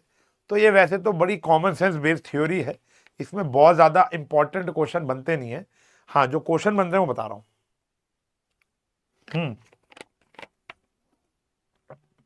सबसे पहले तो एक क्वेश्चन आपका यहां बनता है कि भैया वाउचर का मतलब क्या होता है। तो वाउचर एक एविडेंस है। वाउचर की डेफिनेशन, जैसे बेसिक टर्म्स में से सबसे इंपॉर्टेंट क्वेश्चन आता था ट्रेड डिस्काउंट, कैश डिस्काउंट, उसके बाद आता है वाउचर्स। ठीक है ना, वाउचर जिसमें डेबिट नोट, क्रेडिट नोट की थ्योरी पूछता है आपसे। तो वाउचर वाउचर एक डॉक्यूमेंट होता है जो एविडेंस करता है सारी बिजनेस की ट्रांजेक्शन्स को। ये दो प्रकार का होता है बेटा, एक होता है हमारा सोर्स वाउचर, एक होता है अकाउंटिंग वाउचर। सोर्स वाउचर जब हमारी ट्रांजैक्शन होती है तो पैदा होता है। जैसे आप अगर साइंस एंड फन का कोई कोर्स खरीदते हो तो एक इनवॉइस जनरेट होता है। मैं कोई भी ऑनलाइन शॉपिंग करूं, मैं कहीं मॉल से जाकर कोई चीज खरीदूं, तो मेरे पास एक बिल जनरेट होता है। आजकल बड़ी बड़ी कंपनीज आपको फिजिकल फॉर्म में बिल देना ही बंद हो चुकी हैं। वो आपके व्हाट्सएप पर आ जाता है क्योंकि आपसे फोन नंबर लेती हैं, या आपके मेल पर आ जाता है। लेकिन छोटी छोटी दुकानों पे भी आ जाओ, मैकडोनल्ड भी जाओगे तो आपको एक बिल मिलता है। ठीक है जी, ये आपने खर्चा किया।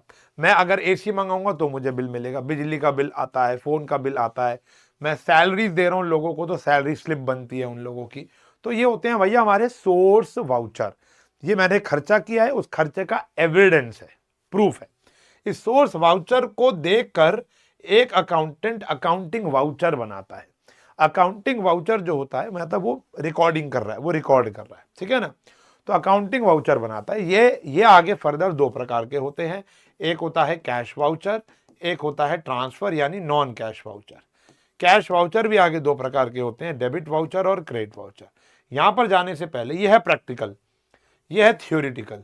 अब ये थ्योरी है सोर्स वाउचर की, वो मैं आपको बताता हूं। जो अच्छा देखो, अब जो सोर्स वाउचर है वो कितने प्रकार के होते हैं। जैसे सबसे पहला आ गया कैश मेमो। आपने कैश में माल खरीदा तो वो आ गया कैश मेमो। ठीक है जी। आपने उधार पर, ये प्रैक्टिकल बातें नहीं है। प्रैक्टिकल में आजकल कैश मेमो, इनवॉइस और रिसिप्ट, ये रिसिप्ट जो होती है वो एक ही बात हो गई है आजकल तो। लेकिन प्रैक्टिकल जिंदगी के अंदर और थ्योरी जिंदगी के अंदर फर्क है। हमारी अकाउंट्स कहती है कि कैश मेमो वो होगा जब आप कैश में माल खरीदोगे। समझ रहे हो, जो भी खर्चा कर रहे हो उसको कैश में कर रहे हो। इनवॉइस उधार में, रिसिप्ट तो सर्विसेज के लिए होती है। जैसे स्कूल की फी रिसिप्ट होती है, ट्यूशन की फी रिसिप्ट होती है, तो उसको बोलते हैं हम रिसिप्ट्स। ठीक है ना। तो ये सारे हमारे होते हैं। जैसे चेक किसी पार्टी ने दिया तो चेक एक एविडेंस होता है, उसकी फोटोकॉपी एक एविडेंस होती है। आजकल जैसे हम आरटीजीएस, एनईएफटी, आईएमपीएस करते हैं तो उसका एक यूटीआर नंबर निकल कर आता है, तो वो भी एक एविडेंस है।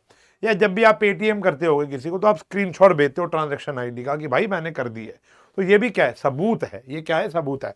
हमारे ऑफलाइन में बहुत सारे बच्चे हमको फीस ऑनलाइन भेजते हैं, पेटीएम करते हैं, तो उसके सारे सबूत मुझे संभालने पड़ते हैं कि भैया मुकेश ने मुझे इतने पैसे दिए थे और वाया पेटीएम, फोन पे, गूगल पे इससे दिए थे, और इसका एविडेंस मेरे को सेव करके रखना पड़ता है, वो स्क्रीनशॉट। ठीक है ना।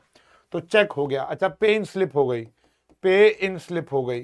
पे इन स्लिप जब आप बैंक में चेक जमा कराने जाते हो, जब आप बैंक के अंदर कैश जमा कराने पड़ जाते हो तो एक पे इन स्लिप होती है, उसको भर के कैश जमा होता है।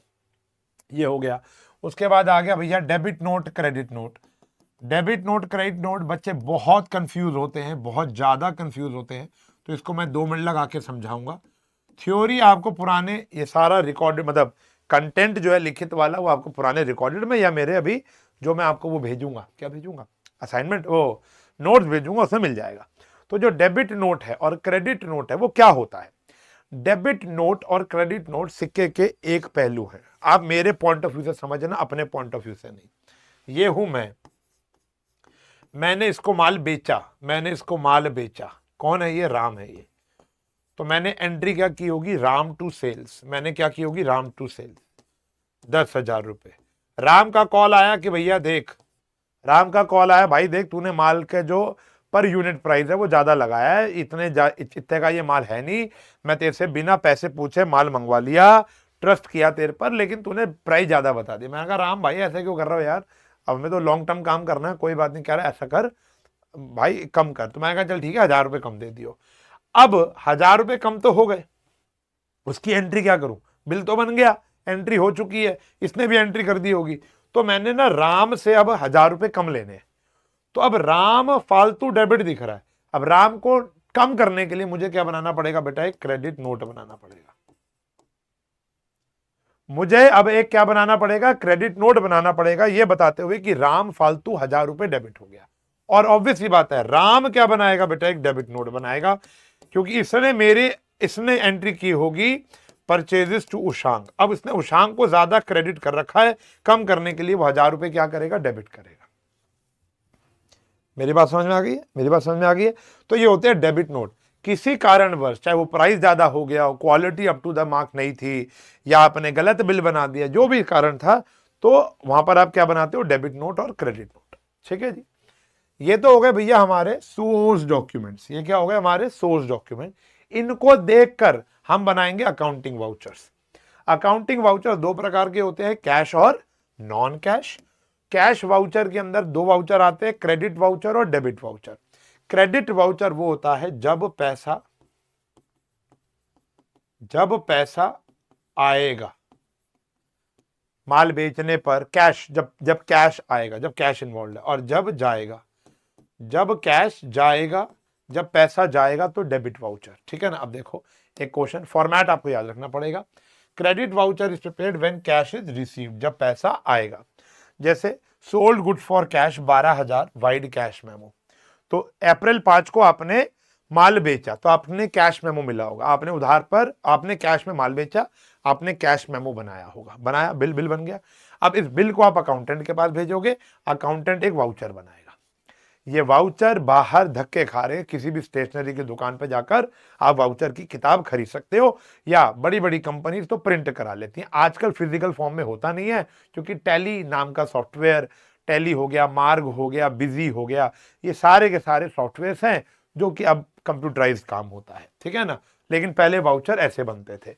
तो वाउचर आते थे, यहां पर आपकी कंपनी का नाम होगा, एड्रेस होगा, वाउचर नंबर होगा। जैसे आपको पेपर में वाउचर नंबर 1 लिखना है, डेट आ जाएगी यही वाली डेट जिस दिन आपने ये कैश मेमो रिसीव किया, 12,000 रुपए। अब देखो एंट्री क्या होती है अगर आप माल बेचोगे तो, कैश टू सेल्स। तो सेल क्या हो रहा है, क्रेडिट, हम क्रेडिट वाउचर बना रहे हैं, तो सेल अकाउंट आ जाएगा। नरेशन वही है, स्टैंडर्ड अकाउंटेंट अपने साइन कर देगा, फिर मैनेजर से अप्रूव हो जाएगा और वो खर्चा इनकम कैलकुलेट हो जाएगी।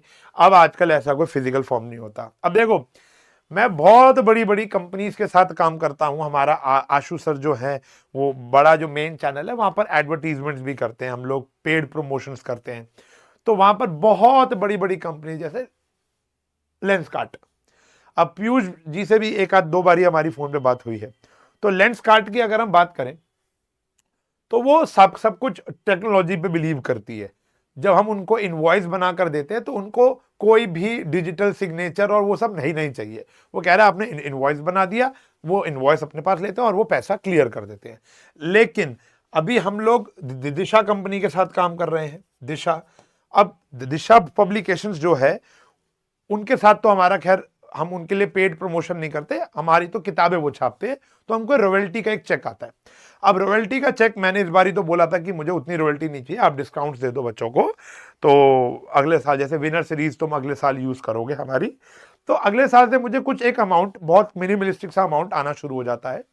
तो वो जो अमाउंट है, अभी मैंने एक आध आना शुरू हुआ था अभी हमारे अभ्यास सीरीज का, तो अब उसका जो चेक, उसका जो मैंने इनवॉइस बनाया था, तो उस पर मेरे साइन नहीं थे, तो उन्होंने पैसे ही नहीं भेजे। मैंने कहा सर ये क्या हो गया, कह रहे आपने साइन नहीं किए। तो कई लोग अभी भी टेक्नोलॉजी पर नहीं गए हैं, उतना टेक्नोलॉजी पर नहीं गए हैं। तो समझ में आ रही है बात। तो अभी भी ये बनते हैं लेकिन कम जगहों पर बनते हैं। तो कहानी यहां पर यह आई है कि अगर आप माल बेच रहे हो तो पैसा आ रहा है तो क्रेडिट वाउचर, यहां पर वो लिखना है किस वजह से आ रहा है। अब जैसे ओल्ड टाइपराइटर बेचा होगा तो यहां पर क्या लिखोगे बेटा, टाइपराइटर या ओल्ड टाइपराइटर। 2 ट्रांजैक्शन है, 2 अलग अलग वाउचर बनेंगे। 20 ट्रांजैक्शन है, 20 अलग अलग वाउचर बनेंगे। फॉर्मेट आपको याद रखना पड़ेगा, आपको बस चेंज ये करना है, नरेशन चेंज करनी और अमाउंट, ऑब्वियस सी बात है, अमाउंट। फिर आता है ऐसी प्रकार से डेबिट वाउचर। क्या आता है बेटा हमारा, एक डेबिट वाउचर, यानी जब कैश जाएगा। जैसे आपने इलेक्ट्रिकल गुड्स खरीद लिए 10,000 रुपए के, 10,000 रुपए के इलेक्ट्रिकल गुड्स। अब यहां पर क्या आएगा, आपकी कंपनी का नाम, माल खरीदा आपने परचेज अकाउंट और 10,000 ये सब, यहां तक तो सही है, इसको भूल जाओ, यहां तक तो ये सही है। फिर यहां पर एक डालकर बस ऐसे खाली छोड़ना है, ब्लैंक ऐसे छोड़ना है। जब आप माल खरीदते हो और उसको पैसे देते हो तो सामने वाले से साइन करा लेते थे, हाँ भाई हमने तेरे को पैसे दे दिए। बेतुकी बात होती थी पहले, अब सब कंप्यूटराइज्ड है, सब कुछ रिकॉर्ड इलेक्ट्रॉनिकली हो जाता है, लेकिन पहले आपको ऐसे बुलाते थे। ठीक है जी, ये फॉर्मेट है वो बनाना पड़ेगा। अब जैसे क्या है, वेजेस पे किए हैं बेटा आपने तो खर्चा आ जाएगा, डेबिट आ जाएगा, वेजेस ये खाली रहेगा। बाकी ये फॉर्मेट सेम है जो क्रेडिट वाउचर का था। अगर उधार में आप माल खरीदते हो बेचते हो या कोई भी ट्रांजैक्शन जिसमें कैश इन्वॉल्व नहीं है तो बनता है नॉन कैश वाउचर। क्या बनता है? नॉन कैश, जिसको हम ट्रांसफर वाउचर भी कहते हैं। जैसे ये एक बिल मिला आपको, ये एक इनवॉइस मिला है आपको, आपने क्रिकेट की बॉल्स और फुल साइज बैट खरीदा है 20,000 रुपए 22,000 रुपए का माल उधार पर खरीदा है, उधार पर खरीदा है। तो यहां पर क्या आ गया देखो, अच्छा बेचा है, ये हमने बेचा है, ये सेल का बिल है। ये कौन सा बिल है बेटा? सेल का बिल है। तो अब उधार पे माल बेचा तो एंट्री क्या होती है? जिसको बेचा टू सेल्स। तो आपने मुरारी लाल एंड सन्स को बेचा, देखो किसको बेचा है, या लिखा होना चाहिए, हाँ ये लिखा, आपने मुरारी लाल एंड सन्स को बेचा है माल, मुरारी लाल एंड सन्स को माल बेचा है, तो एंट्री होगी messrs Murari Lal and sons to sales. Narration credit वाले में आएगी और अमाउंट ऐसे आ गया। फॉर्मेट है, याद करना है। मैं फिर बोलूंगा, मेरे ऑफलाइन में 95% बच्चों का वाउचर डिलीटेड है, सिर्फ थ्योरी आ रही है, कोई प्रैक्टिकल नहीं पूछता। आपके स्कूल में आ रहा हो तो ठीक है, वरना स्किप कर ही दिया होगा आपने। तो अगला चैप्टर जो आता है बेटा वो आता है हमारा provision and reserve, one of the easiest chapter yet important chapter. Prudence principle आपने पढ़ा था कि फ्यूचर में होने वाली आपदाओं के लिए गुल्लक बनाओगे। प्रोविजन और रिजर्व फ्यूचर में होने वाली आपदाओं के लिए गुल्लक ही होती है, लेकिन there is difference between these two, दोनों में फर्क है। क्या फर्क है? और पहले फर्क ही जान ले। सबसे पहले जो रिजर्व है ना वो एप्रोप्रिएशन ऑन प्रॉफिट है, यानी ये तब बनेगा जब प्रॉफिट होगा। जिस साल आपको प्रॉफिट नहीं हुआ ना, आप गुल्लक में पैसा नहीं डालोगे, आप रिजर्व नहीं बनाओगे। लेकिन जिस साल प्रॉफिट हुआ चाहे नहीं हुआ, लेना देना नहीं है, ये आपको बनाना ही पड़ेगा। आपको एक बार ये आपने प्रोविजन शुरू कर दिया, आपका बिजनेस लॉस में है तो भी आपको पैसे डालने पड़ेंगे। पहला पॉइंट। पर्पस, उद्देश्य क्या है? It is created to strengthen the business, कि भैया फ्यूचर में एक्सपेंशन के लिए या कभी कोई गिरावट आती है तो हमारे को संभालने के लिए एक रिजर्व में पैसा पड़ा होना चाहिए। ये फ्यूचर में होने वाली आपदाओं से निपटने के लिए जो फोर्सिनेबल होती है, जैसे प्रोविजन फॉर डाउटफुल डेट, कोई डेटर पैसे लेके भाग गया तो मेरी ऑपरेटिंग साइकिल पे फर्क नहीं पड़ना चाहिए। प्रोविजन फॉर डेप्रीसिएशन, यानी अगर मेरा कोई एसेट खत्म हो जाता है तो मैं नया जाकर खरीद लूं, ये होता है। ये होता है जनरल रिजर्व, पता नहीं कहां खर्च करेंगे, ठीक है ऐसा। इफेक्ट ऑन प्रॉफिट, इससे प्रॉफिट कम हो जाता है, हाँ जी, इससे भी प्रॉफिट कम हो जाता है।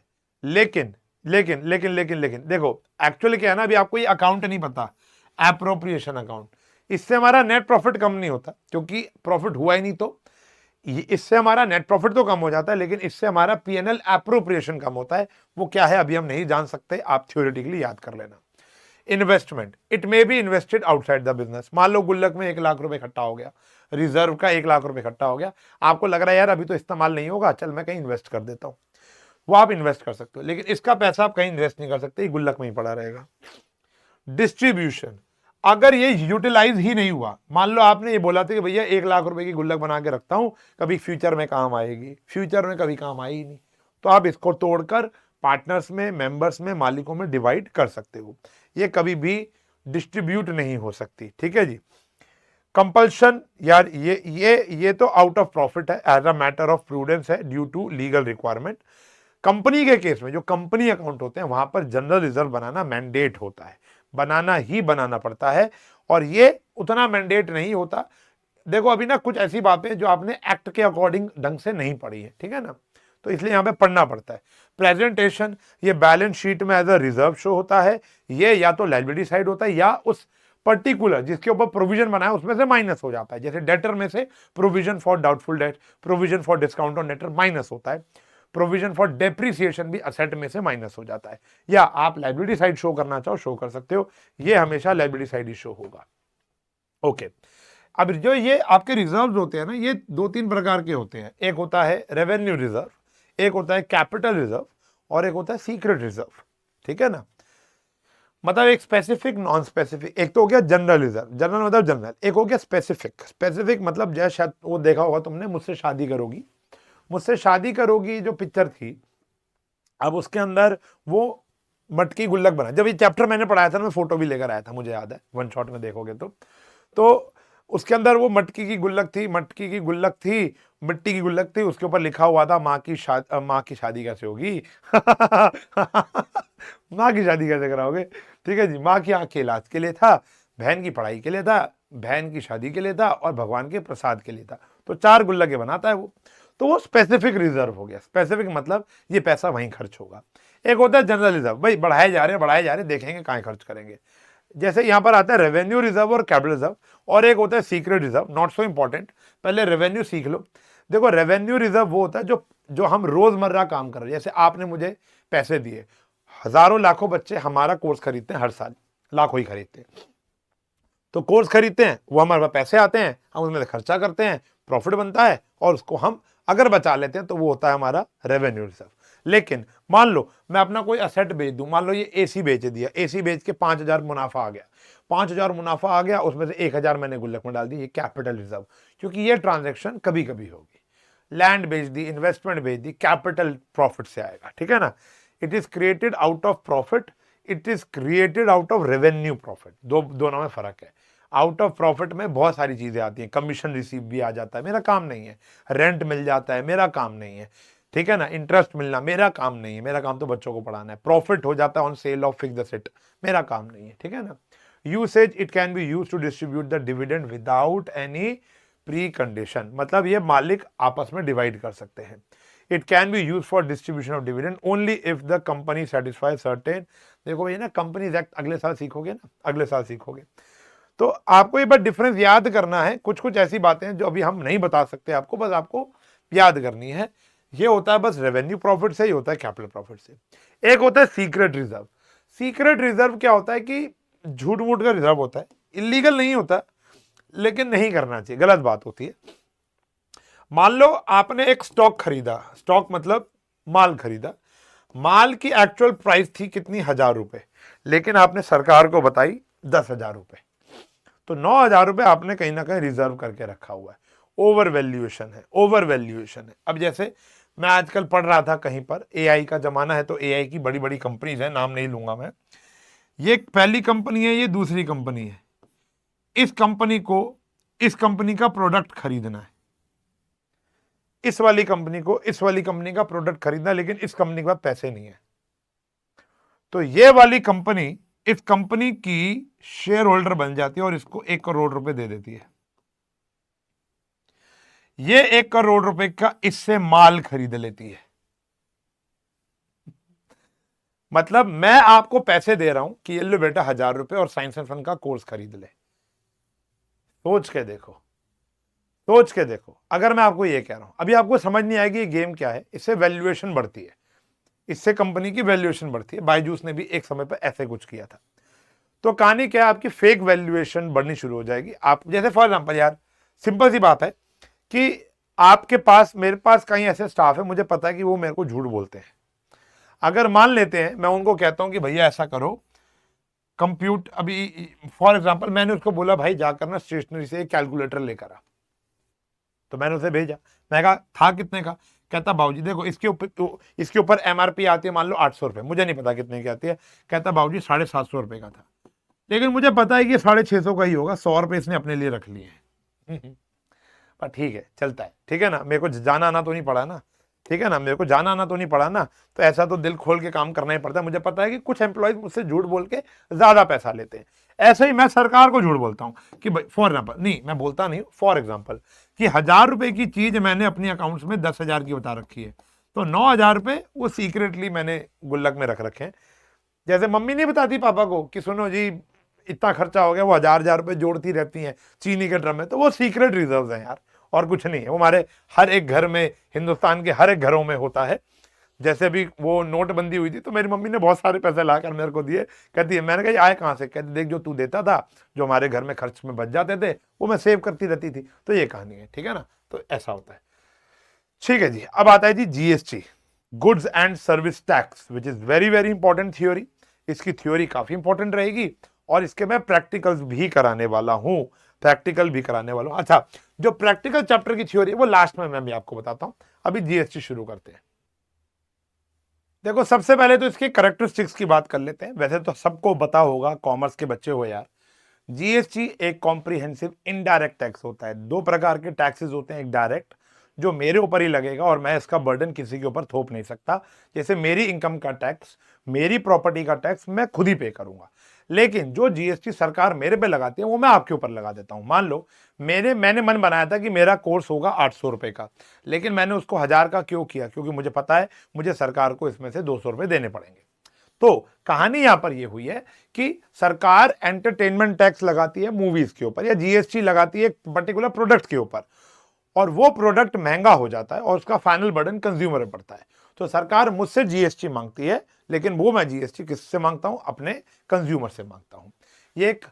ये क्या है, इट कैन बी कलेक्टेड और charge by the registered tax payer. ये ऐसा ही नहीं तुमसे कोई भी मांग लेगा। राह चलता हुआ जो आइसक्रीम वाला होता है वो तुमसे, अगर देखो बड़ी बड़ी कंपनी है तो उनमें जीएसटी मांगेगी, लेकिन एक होता है ना वो कुल्फी वाला, जैन कुल्फी वाला, तो वो तुमसे जीएसटी नहीं मांगेगा क्योंकि वो रजिस्टर्ड टैक्स पेयर नहीं है। एक गुप्ता बर्गर वाला कोने पे जरूर बैठा होता है, हर एक जगह पे जाके देखोगे तो वो जो बर्गर वाला, गोलगप्पे वाला, चाट पापड़ी वाला, ये आपसे जीएसटी नहीं मांग रहा। जीएसटी मांग रहा है बिट्टू टिक्की वाला, ओम स्वीट्स, बीकानेर, हल्दीराम्स, ये तुमसे मांग रहे हैं क्योंकि वो रजिस्टर्ड नहीं है और वो रजिस्टर्ड टैक्स पेयर है। कोई ऐरा गैरा तुमसे टैक्स नहीं मांग सकता, पहली बात। ये एक वैल्यू एडेड टैक्स होता है, जितनी आपने वैल्यू ऐड की है उसके ऊपर ही आपका टैक्स कटेगा। इट नॉट सो इंपॉर्टेंट बात, मतलब अगर आपने 100 रुपए की चीज, मतलब क्या है, टैक्स जो है ना सरकार बेनिफिट दे देती है, मतलब जो मैं टैक्स आपसे कलेक्ट कर रहा हूं वो मुझे सरकार को देना है, लेकिन मैं कुछ खर्चे भी तो कर रहा हूं, तो मैं टैक्स भर भी रहा हूं, जीएसटी भर भी रहा हूं, तो सरकार कह रही है दोनों को माइनस करके दे दो। इसको बोलते हैं जीएसटी सेट ऑफ। और जीएसटी सेट ऑफ जो है वो मैं आज इस वीडियो में नहीं करा रहा हूं, क्योंकि ऑलरेडी उसकी एक प्यारी सी वीडियो पड़ी हुई है, वो जाकर जरूर देख लेना। इतनी मेरी मेहनत कम करवा दो, क्योंकि मुझे पता है कि मैं अच्छा, मतलब अगर एनर्जी से पढ़ाना है, क्योंकि आज मेरी बहुत सारी क्लासेस हैं, एनर्जी से अगर मुझे पढ़ाना है तो मैं नहीं पढ़ा पाऊंगा। तो वो वाला टॉपिक अच्छे से पढ़ लेना, लेकिन फिर मैं बोलूंगा हमारी भी पूरी क्लास के अंदर मोर देन 50% बच्चों का जीएसटी सेट ऑफ डिलीटेड है, ठीक है ना। चलो फिर आता है डेजिग्नेशन बेस्ड टैक्स, इंट्रा और इंटर, ये देखना पड़ता है कि कौन से शहर का है, कौन से शहर का नहीं है। सप्लाई बेस्ड टैक्स है, यानी जो सप्लाई करता है वो टैक्स चार्ज करता है, मतलब मैं बेचूंगा तो मैं टैक्स चार्ज करूंगा। Input credit of GST paid is allowed and it is an asset not an expense. जब मैं जीएसटी भरूंगा, जब मैं जब मैंने एसी खरीदा तो उसकी जब मैंने जीएसटी पे की तो बेटा वो मेरा एक्सपेंस नहीं है, वो मेरा एसेट है। क्यों? क्योंकि मैं जो तुमसे जीएसटी ले रहा हूं उसमें से माइनस करके सरकार को जमा कराऊंगा। देखो जो मैं घर में ब्रेड खा रहा हूं उसके ऊपर जो जीएसटी दे रहा हूं ना, वो मेरा एक्सपेंस होता है क्योंकि मैं कंज्यूम कर रहा हूं।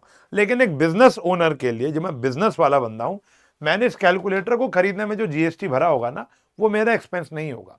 तुम लोगों के लिए कैलकुलेटर 500 रुपए का, लेकिन एक बिजनेसमैन के लिए कैलकुलेटर 500 का नहीं है। 500 में जो जीएसटी था, मान लो 100 रुपए था, वो मुझे सरकार वापस दे देती है। मेरे लिए कैलकुलेटर सिर्फ 400 रुपए का। सरकार वापस नहीं देती है। सरकार कैसे वापस देती है? जो आप बच्चों से जीएसटी कलेक्ट कर रहे हो माइनस जो मैं खर्चों में जीएसटी दे रहा हूं वो माइनस कर सकता हूं, तो मुझे सरकार को जीएसटी कम देना पड़ेगा, ठीक है ना। इसलिए कहते हैं जो जीएसटी में भर के आता हूं वो मेरे लिए एक असेट होता है। हम बिजनेस की बातें कर रहे हैं, आपके लिए नहीं कर रहे। जीएसटी जो कलेक्ट करता हूं वो मेरे लिए इनकम नहीं है, वो मुझे सरकार को देनी है। मान लो 1000 रुपए मैंने कलेक्ट किए और मान लेते हैं 600 रुपए मैंने पे किए, तो जो 400 रुपए मेरे पास बचे हुए हैं वो सरकार को मुझे देने हैं, वो मेरी लायबिलिटी है, ये ध्यान रखना।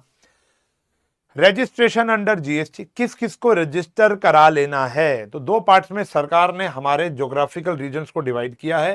पहला है नॉन हिल एरिया, जहां पर मैं रहता हूं दिल्ली में। एक आता है हिली एरिया, जो पहाड़ होते हैं। अगर नॉन हिल एरिया में हो और आप क्या कर रहे हो, गुड्स बेच रहे हो, सेल ऑफ क्या कर रहे हो, गुड्स बेच रहे हो, तो 40 लाख से ऊपर का माल अगर आपने बेच दिया तो आप जीएसटी टैक्स पेयर बन जाओगे। आपको जीएसटी सर्टिफिकेट लेना पड़ेगा। और यही मेरे केस में मैं क्या दे रहा हूं बेटा, सर्विसेज दे रहा हूं, मैं तो क्या दे रहा हूं, सर्विसेज, तो ये इंट्रा स्टेट हो जाएगी, तो वो 20 साल, तो मतलब 20 लाख रुपए हो जाएगी। वैसे तो देखो इंट्रा क्या होता है, इंट्रा क्या होता है कि दिल्ली का डीलर दिल्ली में, दिल्ली का डीलर दिल्ली में 20 लाख का माल मैंने लोकली बेच दिया, तो वो क्या हो जाएगी बेटा, मेरी जीएसटी हो जाएगी, ठीक है ना। हिली एरिया में ये अमाउंट आधा हो जाएगा, 40 का 20 हो जाएगा और 20 का 10 हो जाएगा। यानी मेरा रेवेन्यू, अगर मैं दिल्ली में हूं, सर्विस वाले की बात बता रहा हूं, तो अगर मैंने सर्विसेज यानी कोर्सेज 20 लाख रुपए तक के बेच दिए, तो मुझे जीएसटी देना पड़ेगा, जीएसटी रजिस्टर कराना पड़ेगा अपने आप को, तभी मैं भर पाऊंगा, मेरे पास जीएसटी नंबर होना चाहिए। और अगर मैं यही पहाड़ों पे बेच रहा होता तो 10 लाख, ठीक है जी। लेकिन अगर इंटर स्टेट सेल है, इंटर स्टेट सेल का क्या होता है कि भैया दिल्ली का डीलर पंजाब के डीलर को माल खरीद रहा है, बेच रहा है, तो आपके पास जीएसटी होना ही चाहिए, चाहे 0 रुपीस का हो। इसलिए जितने भी ये ऑनलाइन वेंचर्स होते हैं, ये मीशो ऐप है, ओला कह रहा हूँ, मीशो ऐप है, अमेजॉन है, ब्लिंकिट है, फ्लिपकार्ट है, यहां पर अगर आपको अपना प्रोडक्ट बेचना है, you have to file a GST registration number, GST registration number compulsory हो जाता है। रेट ऑफ जीएसटी अब तो खैर बड़े फ्लक्चुएटिव हैं, ये तो पुरानी बातें किताबों में लिखी हुई है, इस साल सरकार ने चेंज कर दिया था जीएसटी, ठीक है, तो अब मैक्सिमम 18% ही है शायद, बाकी मुझे इतना ज्यादा ज्ञान है भी नहीं, टू बी वेरी ऑनेस्ट, ठीक है ना, क्योंकि हमारी किताबों में ऐसा कुछ यूज होता नहीं है। Intra state supply, intra state supply का मतलब है, यहां लिखा होगा देखो कि फॉर एग्जाम्पल माल बेचा भोपाल, फ्रॉम भोपाल मध्य प्रदेश टू इंदौर मध्य प्रदेश, तो मध्य प्रदेश के डीलर ने मध्य प्रदेश को ही माल बेचा है, उसको क्या बोलते हो, इंट्रा स्टेट। और एक होता है इंटर स्टेट, यानी दिल्ली के डीलर ने पंजाब के डीलर को माल बेचा, हरियाणा के डीलर को माल बेचा, ठीक है जी, बंबई के महाराष्ट्र के डीलर को माल बेचा, तो वो क्या हो गया भैया, हमारा इंट्रा स्टेट। यहां पर लगता है बेटा CGST, SGST, और यहां पर लगता है IGST, full forms central GST, central goods and service tax, state goods and service tax. अच्छा, ये जब माल आप बेचोगे तो इसके साथ क्या लग जाता है, आउटपुट। जब आप माल खरीदोगे तो इसके आगे लग जाता है इनपुट, तो क्या बोलते हो, इनपुट CGST, इनपुट SGST, बेचने पर क्या बोलते हो, आउटपुट SGST, आउटपुट CGST। यहां पर भी फिर वही इनपुट इंटीग्रेटेड, ये क्या होता है बेटा, इंटीग्रेटेड जीएसटी होती है, एक ही बारी देना है। मान लो जीएसटी का रेट है 18% आपके प्रोडक्ट पर, तो ये 9% लगाओगे, 9% लगाओगे। और अगर मैं ही, जैसे फॉर एग्जांपल मैं अगर एडवर्टीजमेंट कर रहा हूं, साइंस एंड फन अगर एडवर्टीजमेंट कर रहा है किसी लोकल बंदे की, मान लो दिल्ली का ही बंदा है, तो उसको हम 18% जीएसटी देते हैं, यानी 9% CGST, 9% SGST का बिल देते हैं। लेकिन कोई यूपी का है, जैसे कुछ ऐसे क्लाइंट्स हैं जो नोएडा बेस्ड है, नोएडा यूपी में आता है, और यूपी के क्लाइंट्स को हम 18% देते हैं, 18% IGST बिल काटते हैं उसका, ठीक है ना, 18% हो जाएगा ये। फिर आता है इंपॉर्टेंट पॉइंट, ये बहुत इंपॉर्टेंट पॉइंट है, फिर इसकी एंट्री पे भी चलेंगे, ये सारी बातें याद करनी है। GST charge by the registered tax payer, ऐसा कोई नहीं, ठीक है जी। इंट्रा स्टेट सेल होगी तो आप CGST SGST यूज करोगे, इंटर स्टेट होगी तो आप IGST का यूज करोगे। GST charge by the supplier एक लाइबिलिटी है, सरकार को वापस देनी है, ठीक है ना, आउटपुट वाइज यूज करते हो, ठीक है। Normally GST paid by the purchaser और and the service is both input GST and is debited to the input GST account, और ये सेट ऑफ कर सकते हो आउटपुट से। यानी बताया ना, 1000 रुपए कलेक्ट किया, 600 रुपए पे किया, तो 400 रुपए देना है। लेकिन इतना आसान कैलकुलेशन नहीं होती, जीएसटी सेट ऑफ का प्रॉपर फॉर्मूलाज होता है, प्रॉपर टेक्निक होती है, तो वो आपको देखनी पड़ेगी वो उस वाले वन शॉट में, ठीक है जी। लेकिन जीएसटी जो अगर मैं पे कर रहा हूं, वो मेरा एक्सपेंस कभी भी नहीं है, वो मेरा असेट ही होता है, लिखा हुआ है। फिर आता है जी, however in some cases GST paid is not allowed.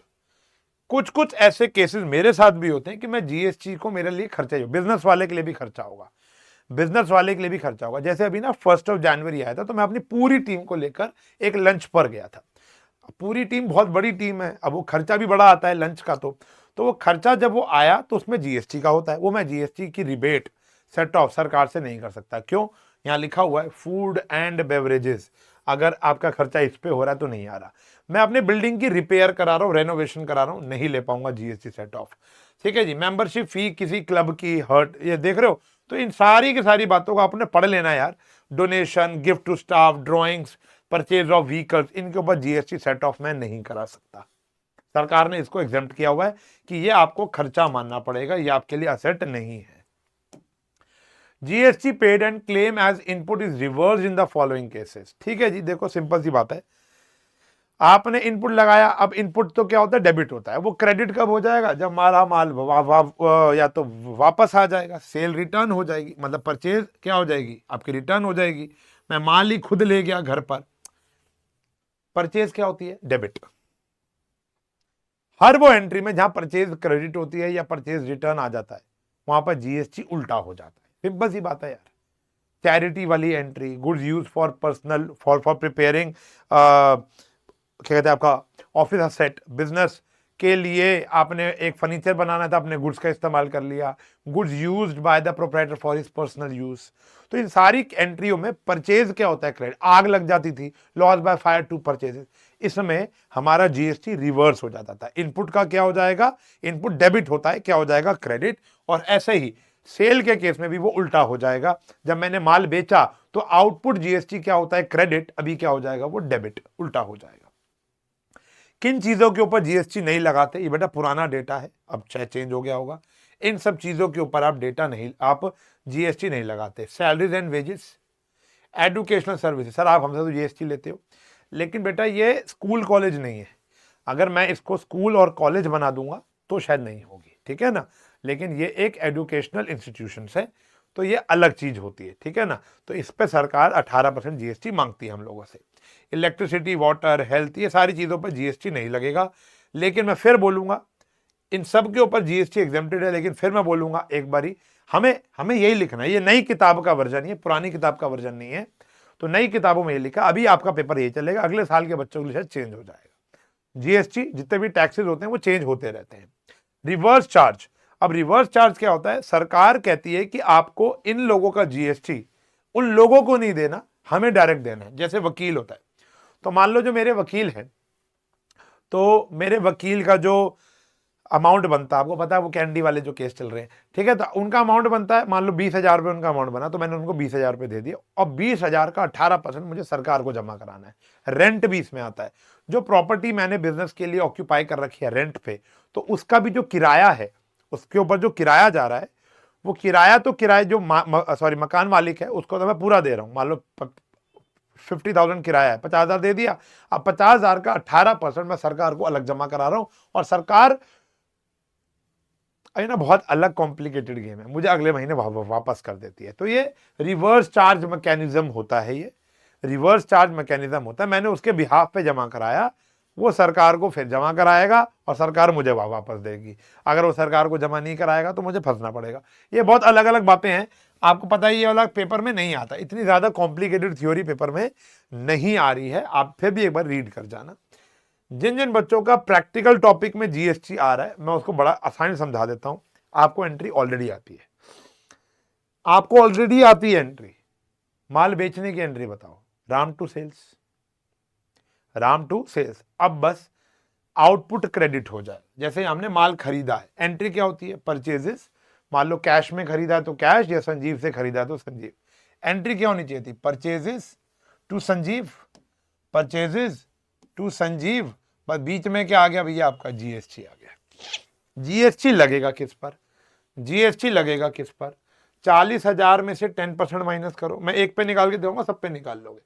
40,000 का 10% आया 36,000 रुपए। अब 36,000 में कैश डिस्काउंट है, कैश डिस्काउंट नहीं है। होता तो पहले कैश डिस्काउंट माइनस होता, फिर जीएसटी लगा देते, अभी नहीं है। तो 36,000 में 9% जोड़ दो, 36,000 का 9% यही आ गया, खत्म हो गई।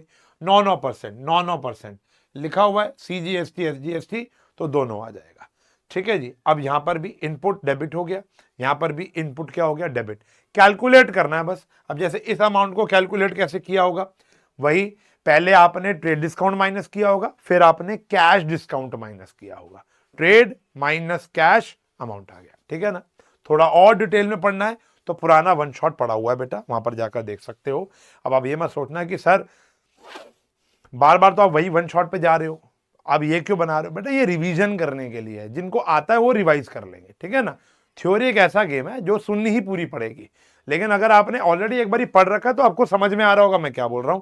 लेकिन आपको समझ में नहीं आ रहा है, इसका मतलब है ये आपका पार्ट बहुत ज्यादा वीक है या आपने कभी पढ़ा ही नहीं, तो उसके लिए आपको थोड़ा डिटेल में जाना पड़ेगा, एक्स्ट्रा थोड़े से 1 घंटे के एफर्ट मारने पड़ेंगे, ठीक है ना। तो जब ये पूरा अब यहां पर आ गया, देखो बेचने वाला सेल वाला आ गया 5वीं एंट्री, तो ये 5वीं एंट्री में जब आपकी सेल आएगी तो सेल में आउटपुट आता है, तो आउटपुट क्या हो जाएगा भैया, क्रेडिट हो जाएगा। आउटपुट क्या हो जाएगा भैया, क्रेडिट हो जाएगा। पहले आएगा प्राइस, प्राइस में से trade discount minus, trade discount minus करने के बाद कैश डिस्काउंट माइनस, और उसके बाद लगेगा जीएसटी, याद रखना ये आ गया जीएसटी। तो खरीदते वक्त इनपुट डेबिट होता है, बेचते वक्त आउटपुट क्रेडिट होता है। फिर ये सेम केस आ गया आईजीएसटी के केस में, कोई फर्क नहीं है, खरीदते थे हम, इनपुट था ना, क्या होता है डेबिट, यहां पर बस सिंगल होगा डेबिट, इनपुट आईजीएसटी, डेबिट हो गया इनपुट आईजीएसटी, 2 की जगह 1 आएगा, 9% था ये 18% आएगा, इनपुट आईजीएसटी। बेचोगे बेचोगे तो आउटपुट आईजीएसटी आएगा। सेम गोज फॉर अगर मैं बात करूं, देखो इधर same goes for cash book also. देखो ये कैश बुक है, कैश बुक के अंदर कोई जीएसटी वाली एंट्री देखते, देखो माल खरीदा है आपने श्याम ट्रेडर से 3000 plus CGST SGST, they allowed us trade discount of 200, तो 3000 में से 200 रुपए माइनस करो, 2800 रुपए, 2800 का 6% कितना हो गया, तो 168 हो गया। माल खरीदा है तो देखो एंट्री क्या आ गई, बाय, ये एक एंट्री है, ये एक एंट्री है, ये एक एंट्री है, बाय परचेज कॉस्ट प्राइस आ गया 200 कितना 2800, उसके ऊपर जीएसटी लग गया, इनपुट इनपुट।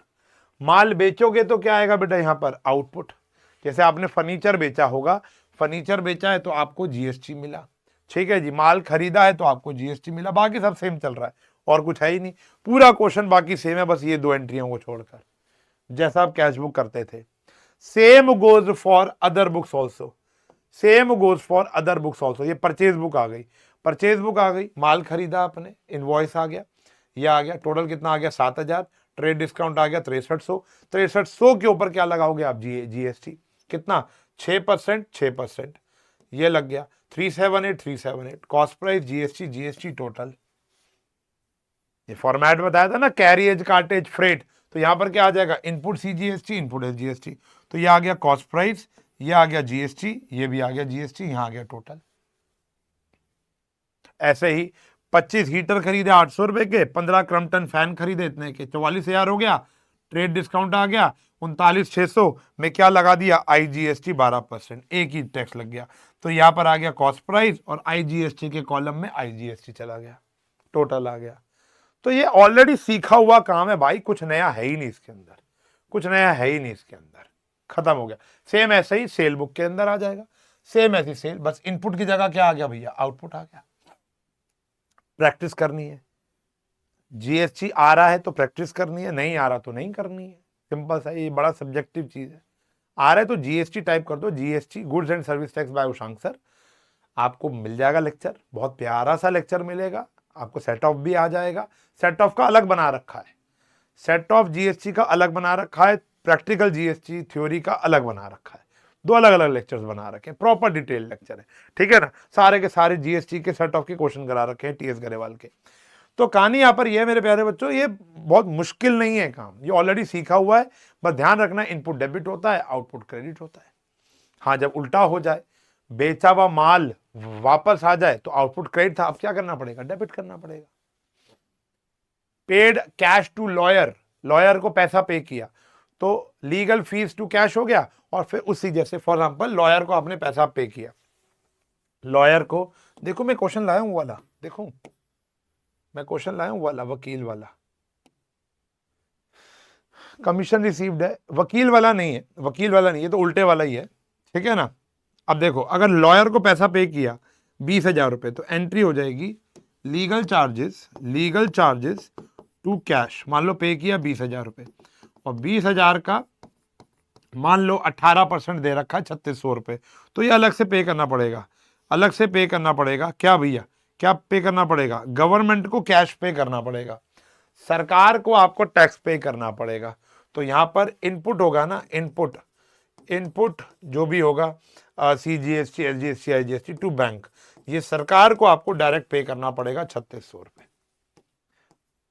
ठीक है जी, जिसका रिवर्स चार्ज मैकेनिज्म मैंने आपको सिखाया था, ये अलग है। बाकी सब तो बताइए, जैसे 2000 रुपए के गुड्स दान किए थे, उनके ऊपर CGST था, तो जब खरीदा होगा तो इनपुट किया होगा डेबिट, लेकिन अब क्या करोगे, अब क्या करोगे, इनपुट को क्रेडिट कर दोगे, रिवर्स एंट्री हो जाएगी। ठीक है ना, तो कुछ मुश्किल नहीं है, आप बस एक आध बारी ध्यान लगाओगे तो काम हो जाएगा। चलो अब पेन कॉपी उठा लो फटाफट से, जल्दी जल्दी मैं तुमको पूरे की पूरी अकाउंट्स की थ्योरी इंपॉर्टेंट बता देता हूं। चैप्टर 1 बेसिक टर्म्स बता दिया तुमको, वो चैप्टर बता दिया, बेसिक टर्म्स हो गया। हर एक चैप्टर के MCQ करने हैं, हर एक चैप्टर का असर्शन रीजनिंग करनी है, वेरी शॉर्ट आंसर वो मैंने स्टार्टिंग बताया, जो थ्योरी के हैं एटलीस्ट, और प्रैक्टिकल के उनके भी करने हैं। अच्छा, ये तो पेपर में करके जाना ही जाना है, मिनिमम हो गया। 1 से लेकर 22 तक जितने भी चैप्टर हैं सबका काम करना है।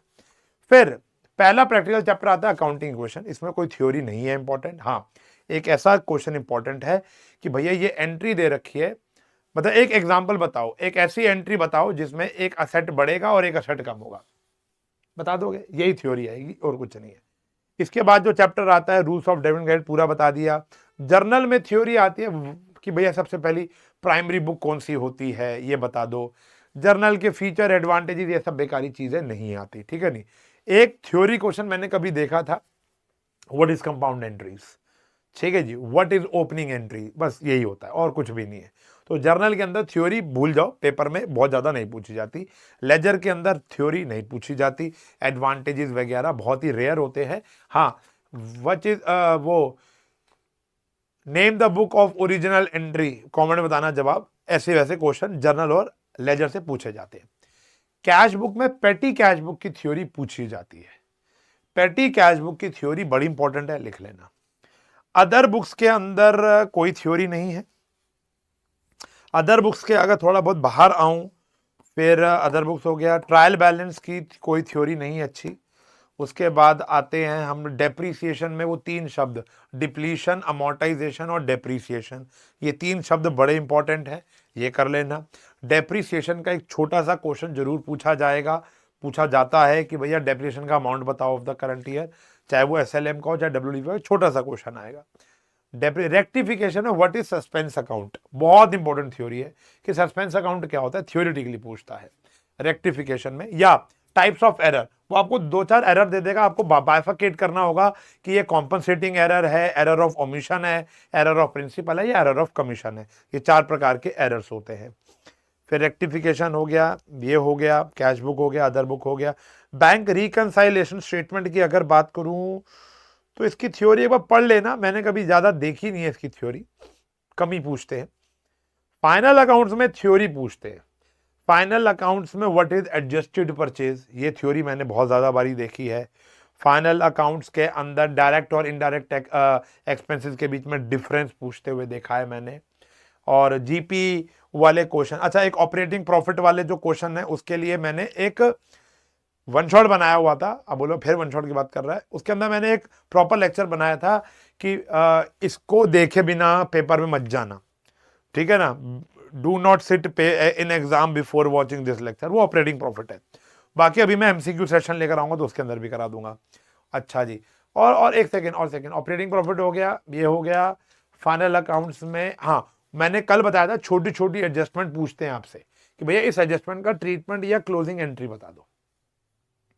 सिंगल एंट्री की थ्योरी इतनी इंपॉर्टेंट नहीं है, सिंगल एंट्री और डबल एंट्री के बीच में डिफरेंस कभी कभी आ जाता है। बाकी कंप्यूटराइज्ड अकाउंटिंग देख लेना, स्कूल में करा रहे तो कर लेना, वरना हमारे यहाँ इस एरिया में तो नहीं कराते हैं, ठीक है ना, क्योंकि वो पार्ट C बनता है, पार्ट B और पार्ट C में दोनों में से बच्चों को एक कंपेयर करना पड़ता है, एक करना पड़ता है, वही 12th में और वही इसमें। मेरे हिसाब से और कोई थ्योरी ज़्यादा इंपॉर्टेंट नहीं है। एक आध बात अभी थोड़ा सा और सोच लेते हैं कि कुछ रह तो नहीं गया, अगर रहेगा तो मैं कमेंट में पिन भी कर सकता हूँ या MCQ वाले टॉपिक में मैं भी आपको करा सकता हूँ, वैसे रहा नहीं है, मैंने पूरी की पूरी TS गरेवाल DK गोयल पढ़ ली थी और लिखने के लिए ज़्यादा कुछ मिला नहीं, ठीक है जी। तो ये बस पढ़ लेना छोटे छोटे चैप्टर्स। अच्छा, अगर समय मिले तो सारे प्रैक्टिकल चैप्टर को भी एक बार रीड कर लेना। और एक रिचुअल आपको बताता हूँ जो मैंने आपसे प्रॉमिस किया था, हमारे अकाउंट्स का एक रिचुअल होता है, मतलब मैं तो ये कराता हूँ you have to read each and every line. अगर आपके पेपर थोड़े लेट हैं, जैसे मेरे ऑफलाइन के कुछ ऐसे बच्चे जिनके पेपर 26 फरवरी से स्टार्ट हो रहे हैं, तो उनके पास तो गंभीर समय है, आराम से समय है कि भैया ये सब कर सकते हैं। मैंने वैसे तो करा दिया अपने ऑफलाइन में। Each and every word, each and every line of your book, इधर it is of T S Grewal और डीके गोयल, एक एक क्वेश्चन, एक एक इलस्ट्रेशन, एक एक थ्योरी का पेज पढ़ो और उसमें से डाउट निकालो। कॉन्फिडेंस देखना, मुझे पता थोड़ा टाइम कंज्यूमिंग है, बहुत ज़्यादा टाइम नहीं लगता, 2 4 5 दिन में हो जाता है, लेकिन अगर आपके पास समय है तो ईच एंड एवरी लाइन पढ़ लो। 12वीं कक्षा में इतना स्ट्रांगली एंटर करोगे ना, मजा आ जाएगा। मुझे पता है कि ये लोग बच्चे फॉलो नहीं करेंगे, फॉलो करेंगे तो लिख लेना आई विल फॉलो। अगर करोगे तो आपको बहुत अच्छा, आप ऐसा करना, पहले 3 चैप्टर में करके देखना, पहले इस्तेमाल करें फिर विश्वास करें। 3 चैप्टर को करने के बाद एक एक का मतलब है एक एक word, starting with the introduction to the end of the long answer question, एकदम मतलब जितने पेज जितने वर्ड है उस पर आप पढ़ो, मतलब जानो, याद करने की कोशिश करो, इंपॉर्टेंट मार्क करो, हाईलाइट करो। थोड़ा स्लो प्रोसेस है, लेकिन अगर ये आपने कर दिया तो आपको अकाउंटेंसी में तो कोई नहीं हरा सकता। अब मैं ये तो नहीं कहूंगा कि ये सब बच्चे कर पाएंगे, लेकिन जिसने कर लिया वो कर लेगा, क्योंकि सब बच्चों को इतना टाइम है नहीं, ठीक है ना। लेकिन 12th में ध्यान लगाएंगे इस बात पर। क्लियर है जी। तो ये हुआ भैया हमारा डे 5 का अंत। डे 5 यानी इन 5 दिनों में मैंने आपको भरपूर जितना ज्ञान दे सकता था दे दिया, तैयारी करा दी। अब आपका पार्ट है, मेरा पार्ट खत्म हो गया। अब मुझे बेहतरीन मार्क्स चाहिए। डे 5 के जब भी आपका पास, जब अगर देखो जिसने डे 1 से लेकर डे 5 की जर्नी जी है, जो ये समझ रहा है कि ये क्या हुआ, तो उससे एक अनुरोध है कि जब भी रिजल्ट आएगा तो डे 5 के इस कमेंट सेक्शन में आकर 1 महीने बाद, 1.5 महीने बाद अपना रिजल्ट जरूर बताओगे, क्योंकि ये जानना मेरे लिए जरूरी है। या इंस्टाग्राम पे मुझे डीएम जरूर करना कि सर मेरा ये रिजल्ट आया, ये मेरा जानने का हक है, क्योंकि मैं तुम्हारे साथ 5 दिन लगातार खड़ा रहा और अभी एमसीक्यू सेशन भी दूंगा, 100% दूंगा। Although I am very busy in boards, 10th boards, लेकिन फिर भी दूंगा, ठीक है ना। तो मिलेंगे उस सेशन में, लेकिन इस बात का ध्यान लगाना, बहुत बढ़िया से मैंने सेशंस क्रिएट किए हैं, बड़ी मेहनत से क्रिएट किए हैं, तो इसकी रिस्पेक्ट करके इसको शेयर लाइक जरूर करना। मिलूंगा अगली क्लास में, तब तक के लिए bye bye, take care, have a nice day and best of luck for your exams.